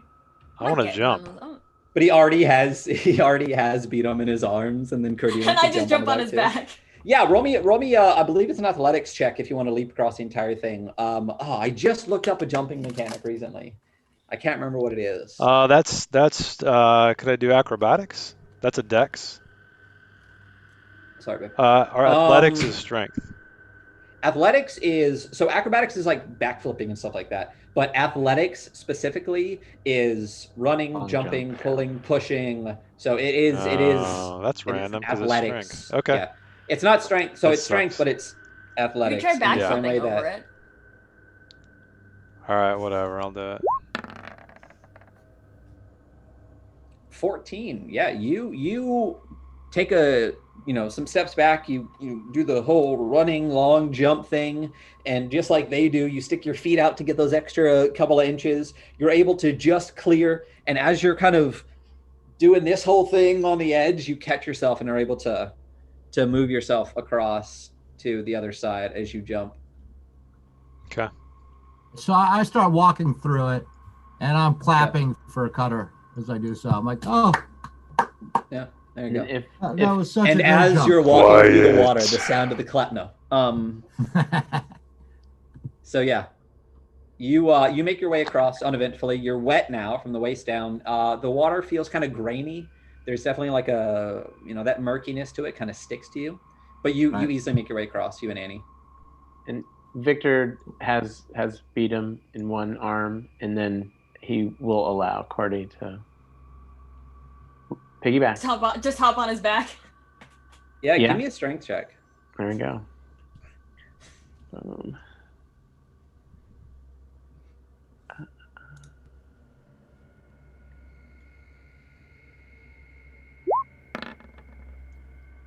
Yeah, you easily, Cordy hops on, wraps her arms around you, wraps legs around you, and it's just, and you are able to keep her out of the water. You're able to keep Beatum and your little Beatum Bjorn out of the water in your arms as you walk them both across. So Cordy's there, Beatum's there. Dariana and Brian. So I know that Brian hates water. I think I'm pretty sure you know more about water, and I want to make sure that you're aware before you do anything. Yeah. So,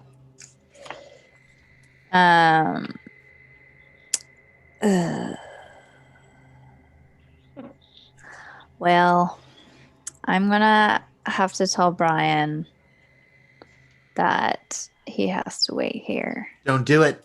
He just killed my pony. Brian's like, I hate all of your pets. We're done. We're leaving them all on the other side of this water. I can't. Too many tokens. Actually, can I put Brian in the bag? He might be a little big at this point. Yeah.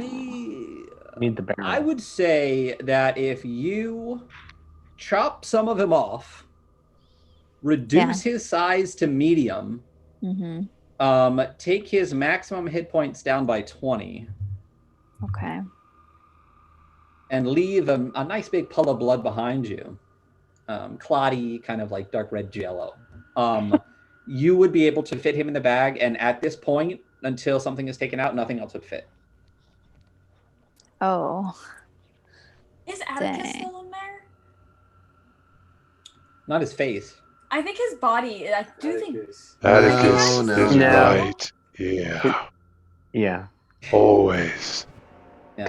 So yeah, you're able to fit him in, and I do think Atticus's body is still in the bag. But yeah, at this point, you are able to, who's carrying the bag? Yeah. You toss it over the water. Dariana, with some coaxing, gets Brian to kind of ooze into the bag.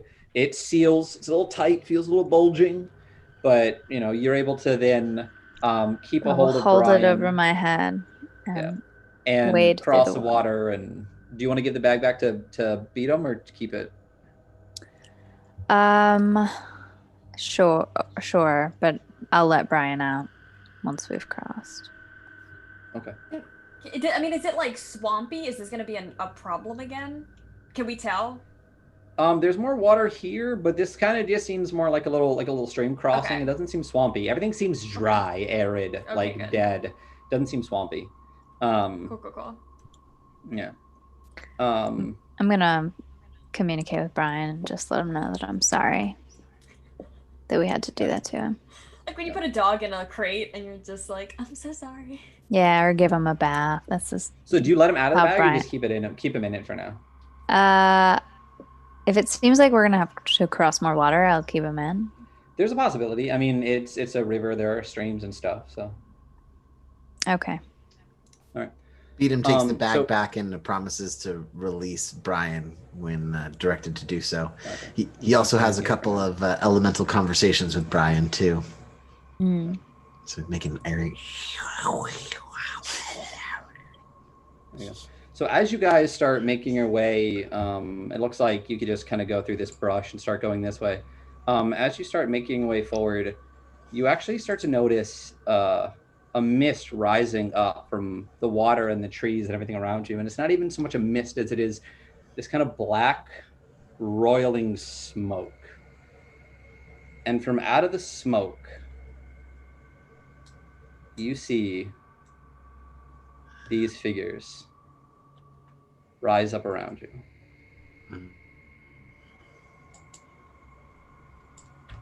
I'm going to put him here for right now. So he's just out of the way. Okay. How do we do that zoom again?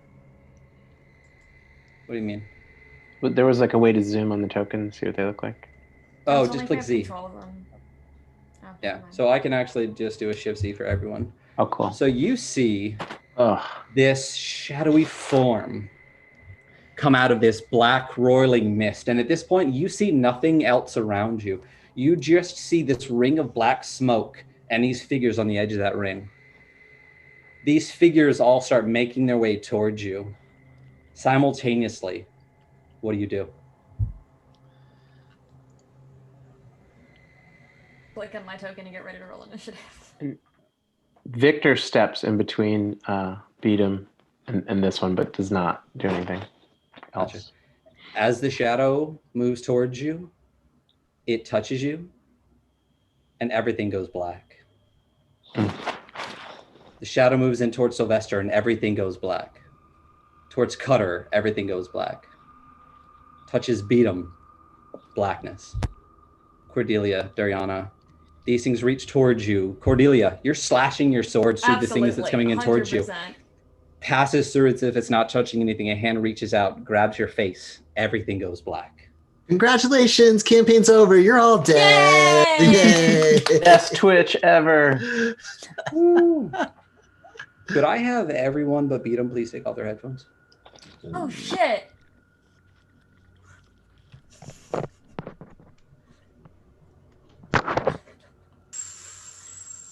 Beatum. A blackness surrounds you and fills you, and the shadow touches you. When you open your eyes, you find yourself huddled down in trees and shrubbery at the edge of a village. You look down at your hands and they seem smaller. You look around and recognize that this is the Wormwood of Niimheim. You realize that you were back when you were a boy, and then you are that boy. As you look into the village square through the branches, your breath catches in your throat. Your family is huddled together in the middle of the square, surrounded by the rest of the town. Another drought of victims has come, and the devils your race sold their souls to demand blood. Each of the townspeople holds a rock in their hand, and their gnomish faces all have wicked smiles on them. Just because this is a necessity doesn't mean they don't enjoy it. As if on command, they all let their rocks fly, and even at a distance, you hear the sickening thuds as they strike the bodies of your loved ones. It doesn't take long for them to stop moving, and for a puddle of blood to form beneath them. You take a step back in shock, and a branch cracks loudly beneath your feet. Heads turn towards you, and a voice calls out, "It must be their boy, get him!" And suddenly you're running. The sounds of the chase are closing in behind you as you stumble through the woods, branches whipping your face.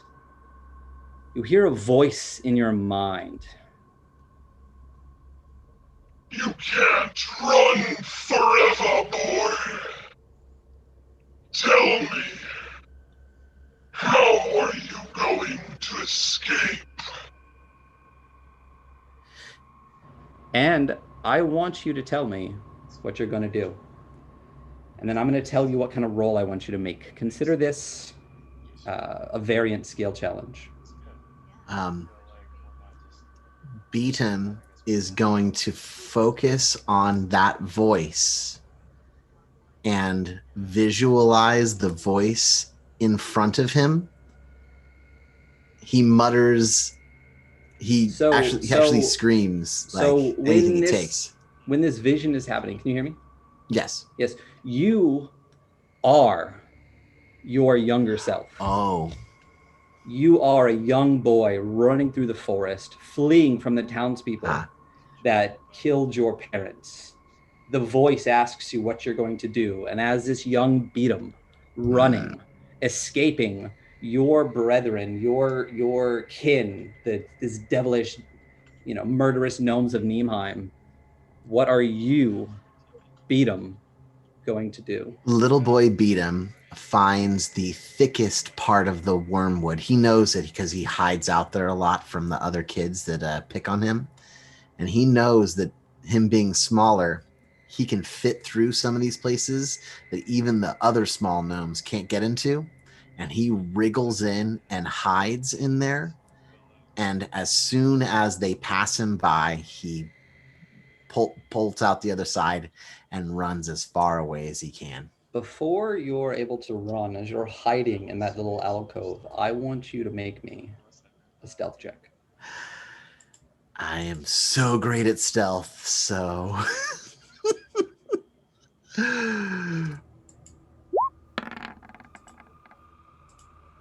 You apparently are so great at stealth. So as you're huddled... It's fated. As you're huddled in this small alcove, you hear the feet of these gnomes that just murdered your family, running through, looking around, calling out, where is he? Where is he gone? They don't see you. They run past you. And everything goes black again for you. Could you take off your headphones for me?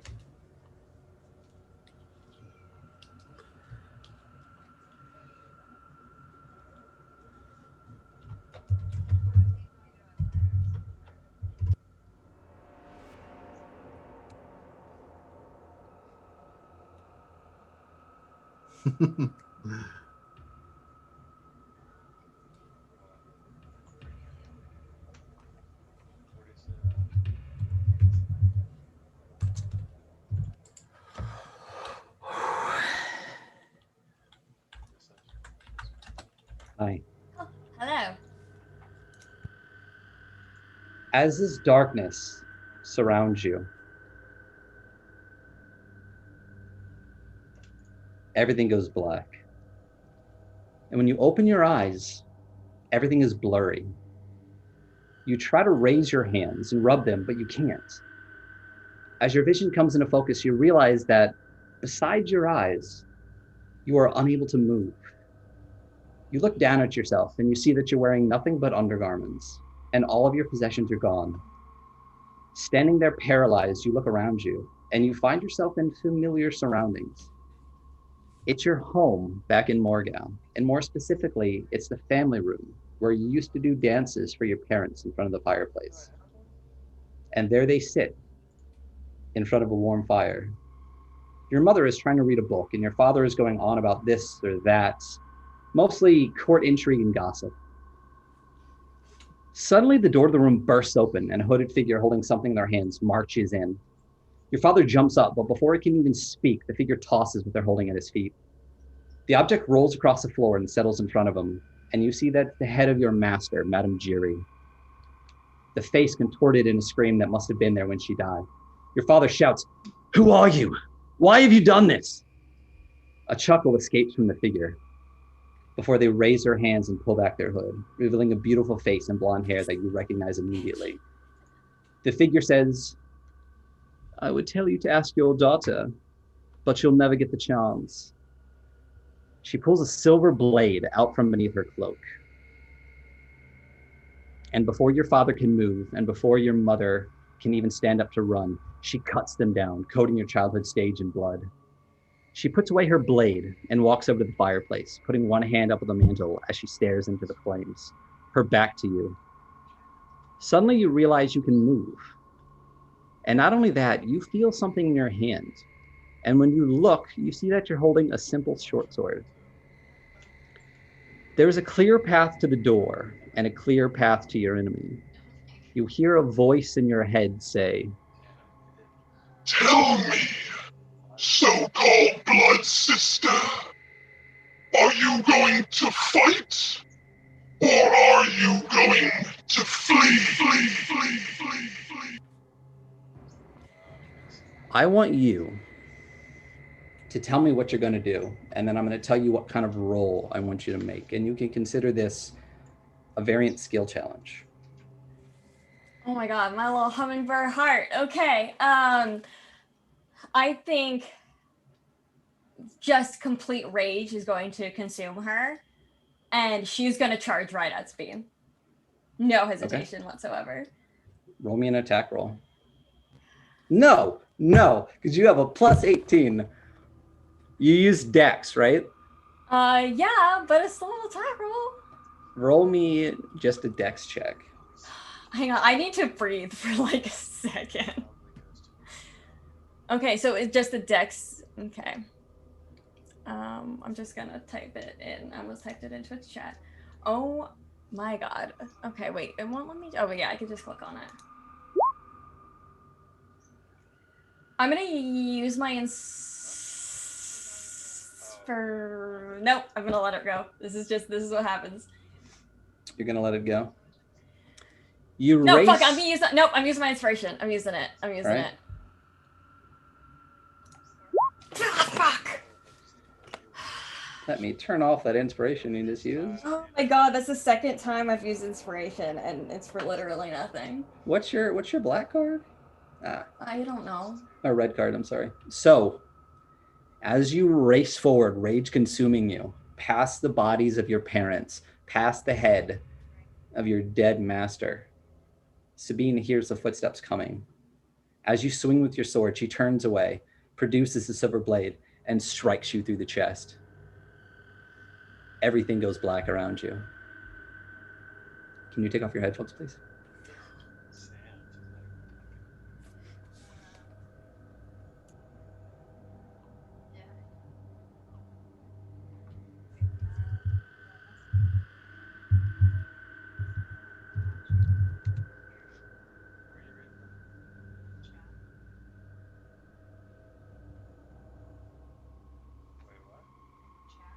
Somebody type that? Who? We can't hear it?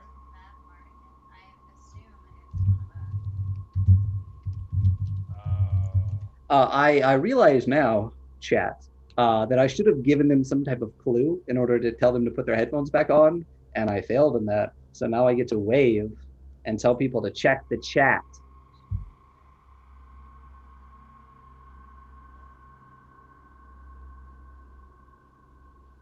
And their Discord. And then I get to text.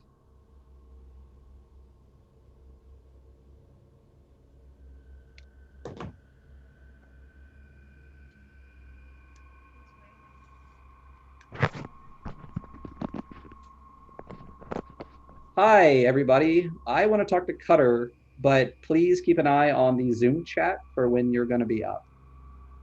So everyone but Cutter, please take your headphones off. Jason, can you hear me? Yeah. Yes, I All can right. hear you. So everything goes dark around you. And when you open your eyes, it's still dark out. And you see a large house in front of you. You've been casing the place for the last 3 nights. You're broke and you're hungry, and you know the lady of the house has some valuables and a well-stocked cellar. You lick your lips, thinking about a nice slab of beef, and your stomach rumbles. You take a deep breath to steady yourself, wipe the sweat off your face, and make your way to the house. The blood pumps in your ears as you do this. You know they leave the back right window open on warm nights like tonight, and you slip in quietly. You make your way down to the cellar first, and just as you thought, the shelves are packed. Right as you're finishing up filling a bag, you hear a crash from the direction of the front of the house. You hear footsteps moving around above you, and then a male voice calling out. A question maybe? It's muffled and you can't make it out. Suddenly there's a shout and feet racing across the floor. You hear a thump and then nothing. You wait a moment and then you hear a woman scream and scream and scream until abruptly it's cut off. You wait a minute, 2 minutes, 3. You don't hear anything anymore. You make your way to the cellar steps, slowly walking up, and you peek out towards the front door.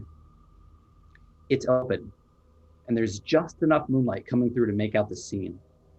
A man and a woman's bodies lie on the floor. Well, what's left of their bodies, because 3 ghouls are hunched over the corpses, feeding on the remains. They seem engrossed in their meal, and when you look to your left, you can see a clear shot to the back door from where you're at. You make a decision. You leave the bag of food behind, and as stealthily as you can, you start working your way towards the back door. As you're crossing the dark kitchen, you look back towards the ghouls, and you bump into a chair. All 3 of their heads pop up. They see you, and they start running. You take off, but as you look to the back door, you see a young girl standing there looking past you at the bodies. As you race up to her, she looks in your face and she says, "What have you done to my family?" You reach past her and yank open the back door. You look back one last time to see the ghouls are almost upon you, and the girl is right there. Suddenly, you hear a voice in your mind. If you run, the girl will die. If you fight, she has a chance to escape. What will you do, Daracool? I want you to tell me what you're going to do, and then I'm going to tell you what kind of roll I want you to make. Consider this a variant skill challenge. Does this girl look familiar to me at all, or a complete stranger? She does, but you know right now you have the beating heart of a man, and you are this man right now. Okay, then I'm going to fight the ghouls. Okay. I'm not going to run. All right. So as you push the little girl out the door and turn towards them, you use dexterity for attack, right? Yes. I want you to make me a dexterity check, please. Okay.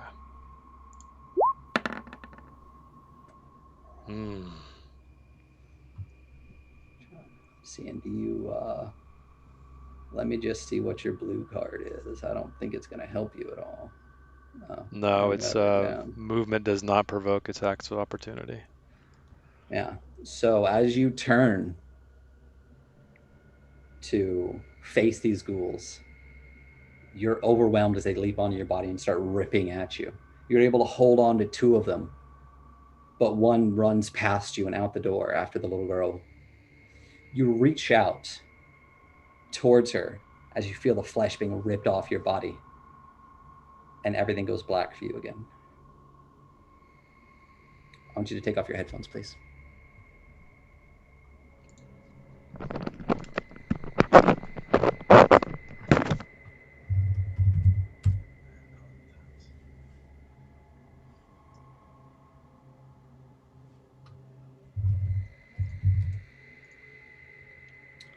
Hi.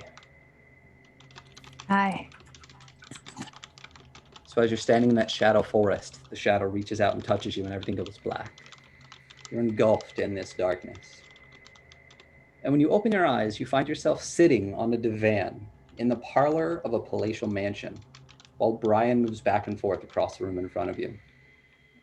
You've been waiting for what seems like hours, but now that you finally obtained an audience with the Countess, you're not going to walk away without your tome. A door opens at the far end of the chamber and you suddenly feel nervous. You shake it off, call for Brian, and follow the attendant into what appears to be an audience chamber. Sitting in a throne-like chair at the far end of the room is Countess Dallingen, and standing at her right side is Oscar. "Come in, my dear, come in. Let me get a good look at you," she says. As you move closer, you see that the woman is bedecked in jewels and silks and is dangerously close to looking garish. She has a wide smile on her pale face, and you can clearly see the 2 sharp canines between her bright red lips. So you're Dariana, the little thief that stole a number of the artifacts I've been trying to obtain. Oh, and you stole my dear Oscar's heart as well. Tisk, tisk, tisk. I suppose Timbor acquiring this for me made us even. And as she says that, Oscar produces a large tome from behind his back. You know immediately that it's the real artifact and instinctively move towards it. No, no, no, my dear, she says, waving a finger, and suddenly the walkway that surrounds the room that you hadn't noticed before is filled with soldiers, all of them aiming crossbows at you and Brian. I can see that this book is quite important to you. It is an exceedingly rare artifact, to be sure. I don't know how a tramp like you came across it in the first place, but no matter. I've already copied down all the spells in it, so it's basically worthless to me. But I wonder what you would do for it. The Countess claps her hands, and a servant walks in with what looks like a waist-high brazier. He sets it down next to the Countess's chair and lights it. He then walks over to you and takes a moderately sized pouch off of his belt and hands it to you before exiting the room. The Countess wiggles a finger towards Oscar, and he walks over behind the brazier and holds the tombs over the flames. He looks at you with a wicked grin on his face. Now, my dear, take a peek in that little pouch and tell me, do you know what this is? With apprehension, you pull open the pouch and you see a grayish powder. And you do know what this is. The last time you used it was on your older sister. But it was only a fraction of this amount. In your hands, you have a pouch filled with anticoagulant powder. I can see by your face that you know what this is. I hear that you're quite fond of your little friend there, she says, pointing to Brian. I'll let you leave here alive and with the tome.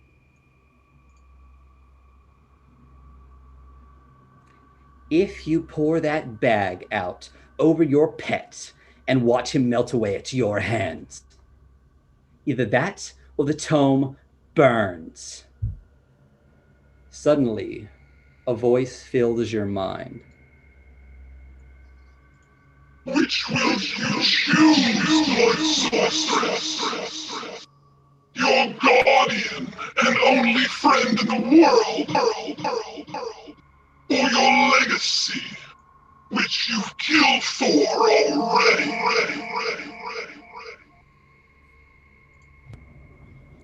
I want you to tell me what you're going to do. And then I'm going to tell you what kind of roll I want you to make if it requires one. Consider this a variant skill challenge.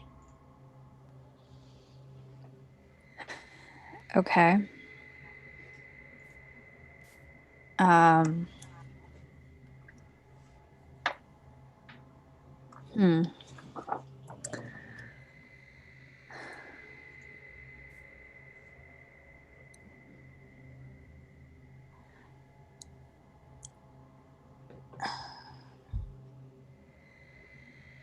Oh man. Are you going to pour this is a so bag hard. of anticoagulant? You know, as a blood sorceress, this is easily enough. Yeah. To completely wipe him away. And you see Oscar dangerously close to the brazier's fire with your tome. What are you going to do? Just make a choice. Tell me what you're going to do. How close am I to Oscar? 15 feet. Can I try to cast a spell? What spell do you want to cast? Can I try to like dimension door next to him? So I'm going to give you one chance to do one thing. So I have to choose. Yes. I guess I will take the powder. and walk over to Brian and do what she asked me to do. Okay. So as you walk over to Brian, he senses something and starts to pull away from you. I want you to roll me a charisma check, please. Okay. Nope. Oh wait, sorry. That wasn't charisma. Well, it's just a regular d20. So just what's your charisma modifier? It is +7. +7. So you rolled a 16. Okay. So yeah, you reach out a hand towards Brian and just kind of give him one of these. Just calm down. And Brian stops moving back and starts moving back towards you, trusting you. You summon him towards you. And as you reach out and start to pour the powder over your friend, everything goes black again. Can you take your headphones off for me, please? Yeah.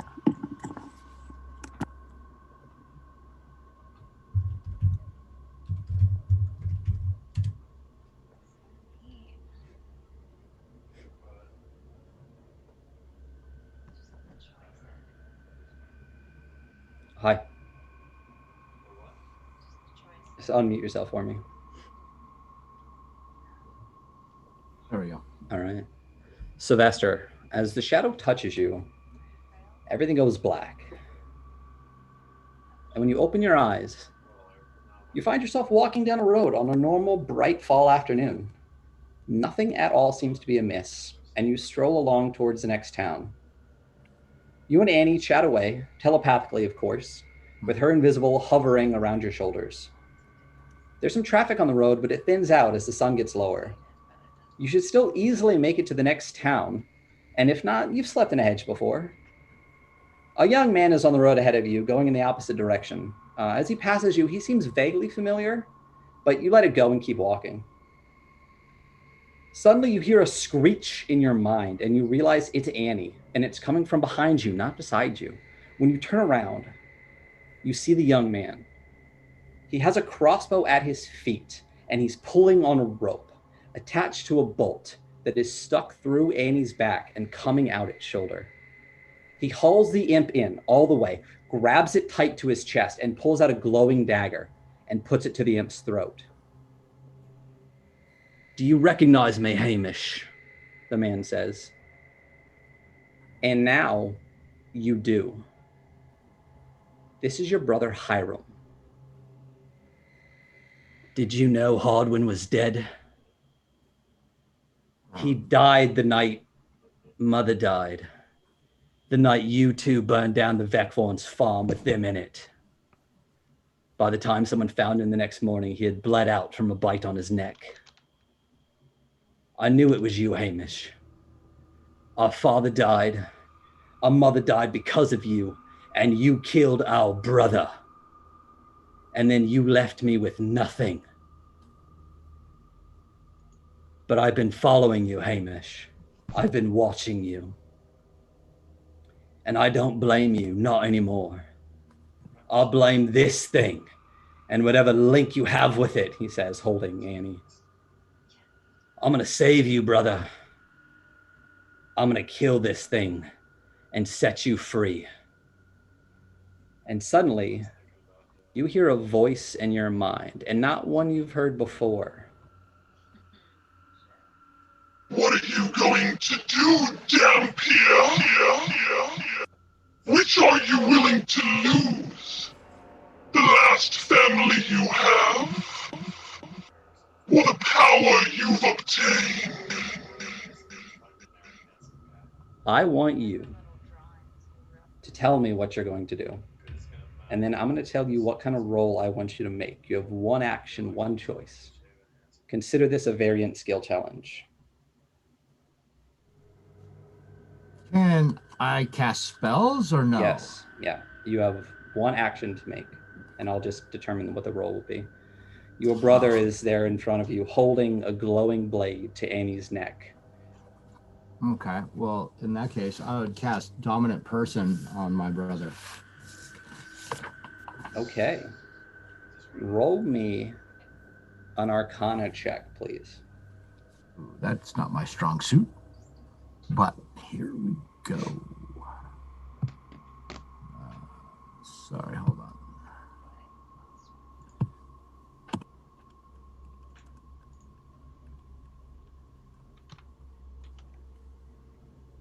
Arcana. Fuck.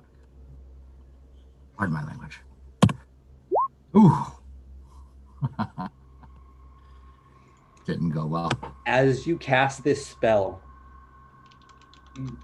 it appears to latch onto your brother for a second, but he shakes it away. He looks at you. He takes the dagger and he drags the glowing blade across Annie's throat. And then everything goes black for you again. Okay. Can you take your headphones off, please?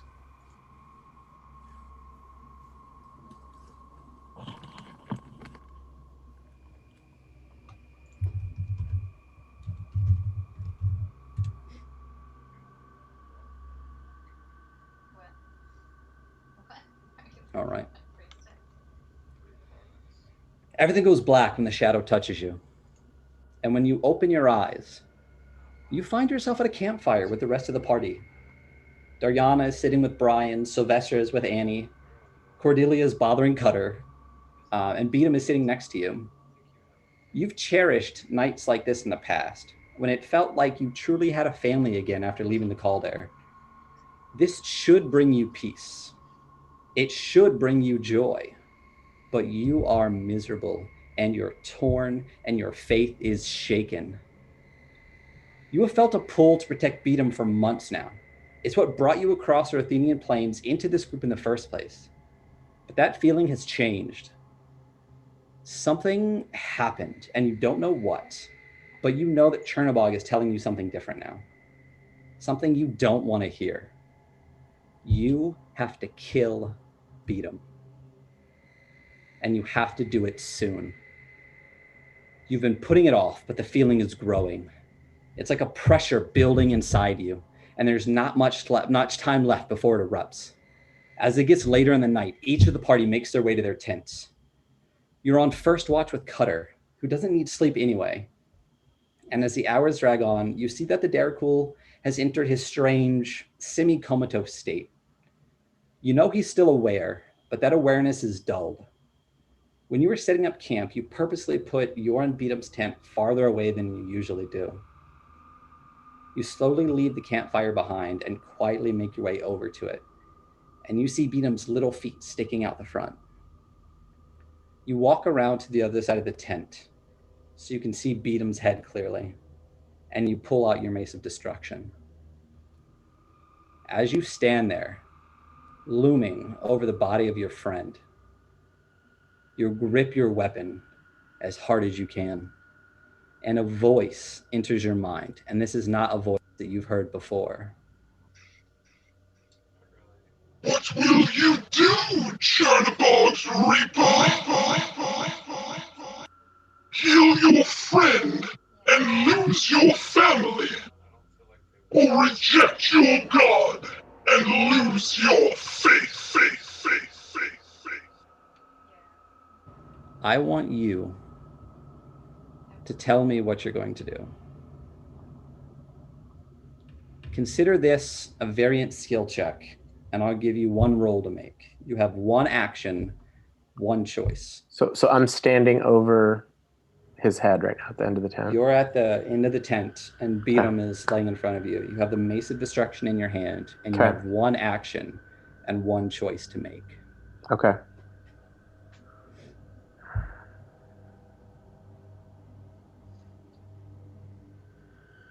And I've never heard this voice before? You have not.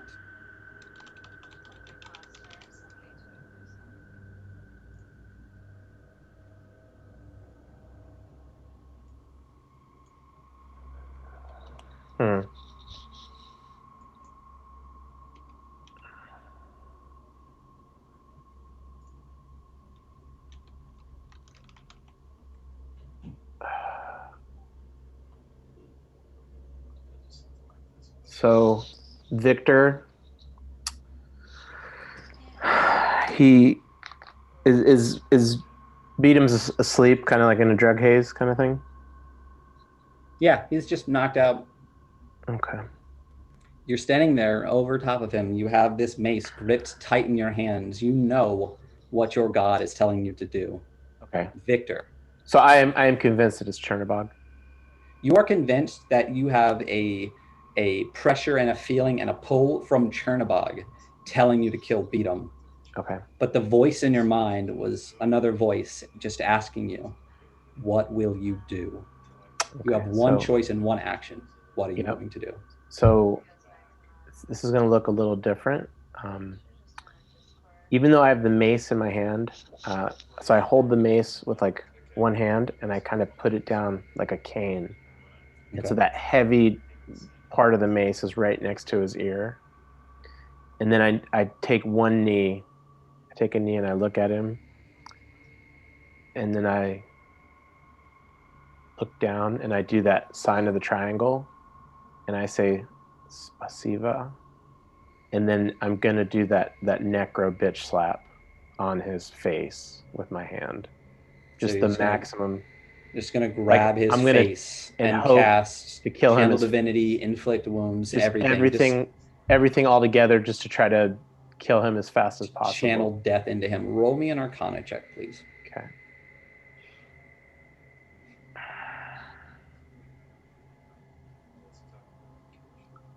Pretty sure I'm shit at that. Nice. Yeah. All right, here we go. Oh, it's just about. Is this the one? Can I use a blue card if I'm close? Sure, you can use anything you got, man. All right, here we go. So here's the Arcana.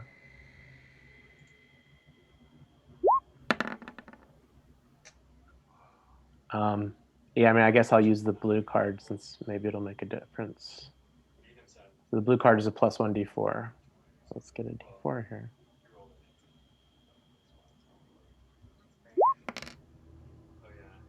Okay, so 9. 9. Right as you grab his face to cast the spell, suddenly his eyes burst open. He wiggles out of your grasp, steps back, reaches out towards your face, and you see this spell forming in his hands. And as it blasts towards you, everything goes black.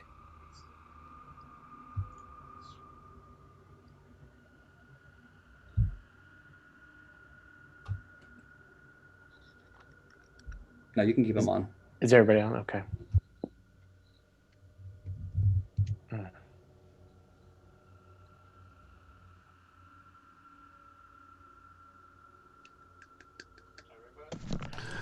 Ooh, that was tense. We just need Dariana, and there we go. Is everybody back? No. Yeah, I'm back. Yeah. So, as this blackness surrounds all of you, you fall in. And that's where we're going to end the session for tonight. Ah! What? Oh my god. This is an evil campaign. But it turns out we were the ones receiving the evil the whole time. Oh my god. Yeah, it's just Ryan being evil. We're all evil, but I'm not going to sleep for 2 weeks. Evil. It zooms out and Ryan's got a snow globe and we're just all in it. Yeah. I kept trying. I knew I was smiling big, and I kept trying to like put my hand over it, and you know. Oh my god. Watching Sam react the entire time, I'm just like, how am I not listening to this? Like, what is I wish I would have watched this. Yeah, I thought Sam was crying. Or praying, real, though, one of the two. Low column A, low column B. I actually legit was tearing up, like. Oh my god. I was like shaking. I had to do the roll and I was just like, hold on a second. I need to just like, I want to go back and watch the video of my part because I have like no memory of what actually happened. It was just like, Hey, you go back. You stay out of my vision, okay? Stay out of Beatum's vision. I've never seen Ryan look happier than he does in this moment. I have. I don't know. I had a pretty big smile when Atticus died. That was like 25 sessions in the making. That was a good one. Yeah. Yeah. I'm like, immediately afterwards too. I'm like, oh, I know what I should have done. Dang it. But yeah, With what I rolled, it wouldn't have mattered what the fuck I decided to do. It was going to happen no matter what. The rolls are the rolls, but it really comes down to the choices and now how you feel about yourself with the choice that you made. No. So, yeah, that's where we're going to end for this week. Thank you, everybody, for coming to the Twitch. I didn't write a sign off, so follow, subscribe, all of that stuff. Let's get to 50 followers so we can get to affiliate and start growing the channel a little bit. Tell your friends, tell your family, not the little kids. And we will be back here in 2 weeks. The Dark Kingdoms will run every other session. There will be another campaign starting soon on the channel. It's called Myths of Midgard. It probably won't be next Wednesday. It will be the 2 Wednesdays after that. And then at some point in the nearish future, after our good friend Beatum here is overworked for 5 to 6 weeks, there will be another campaign starting called Dreams of Theros, which will take place in the Theros campaign setting recently put out by Wizards of the Coast. And it will be Sam, myself, and another player named Jimmy, who you guys have not seen yet. So, Jimmy. Yeah. Yep. So again, thank you all. I love Jimmy. Like I said, subscribe and follow and all of that stuff, and tell your friends. And we'll get this whenever I figure out how. We'll get this channel up onto this up onto the YouTube. And the YouTube is in our Linktree link as well, which should be also on the Twitch. Oh shit, Jimmy's here! Hi, Jimmy. Oh shit, Jimmy! Shout out! Hey. So. Anybody else have anything to say? I do want to say a lot of this campaign, I love Kobold Press and I love Midgard. I don't know if you can see, but a lot of this is going to be some of the layers and some of the bits and pieces kind of heavily adapted. So right now, this is actually not this part, but parts of what we're doing is a heavily adapted part of Empire of the Ghouls. So check out Kobold Press. We're not sponsored by them. Kobold Press sponsor us. But they're my favorite. They're my favorite 5e content in the entire world. So please go check them out. And we will this see book is everybody. awesome. Oh yeah. Oh, one more shout out. I want to give a shout out to not this Andy, but another Andy for holding down the mod fort. Yes, very much thank you. appreciated. I know Nicole was in there too, and she is a mod as well. So thank you very much. Again, Sketch Risk, who is here in the chat, he's going to be doing character art for us, and it's gorgeous. I can't wait till it's done and you guys can all see it. We'll see everyone in 2 weeks, and thank you. Yay! Thanks. We did it. Bye. Maybe.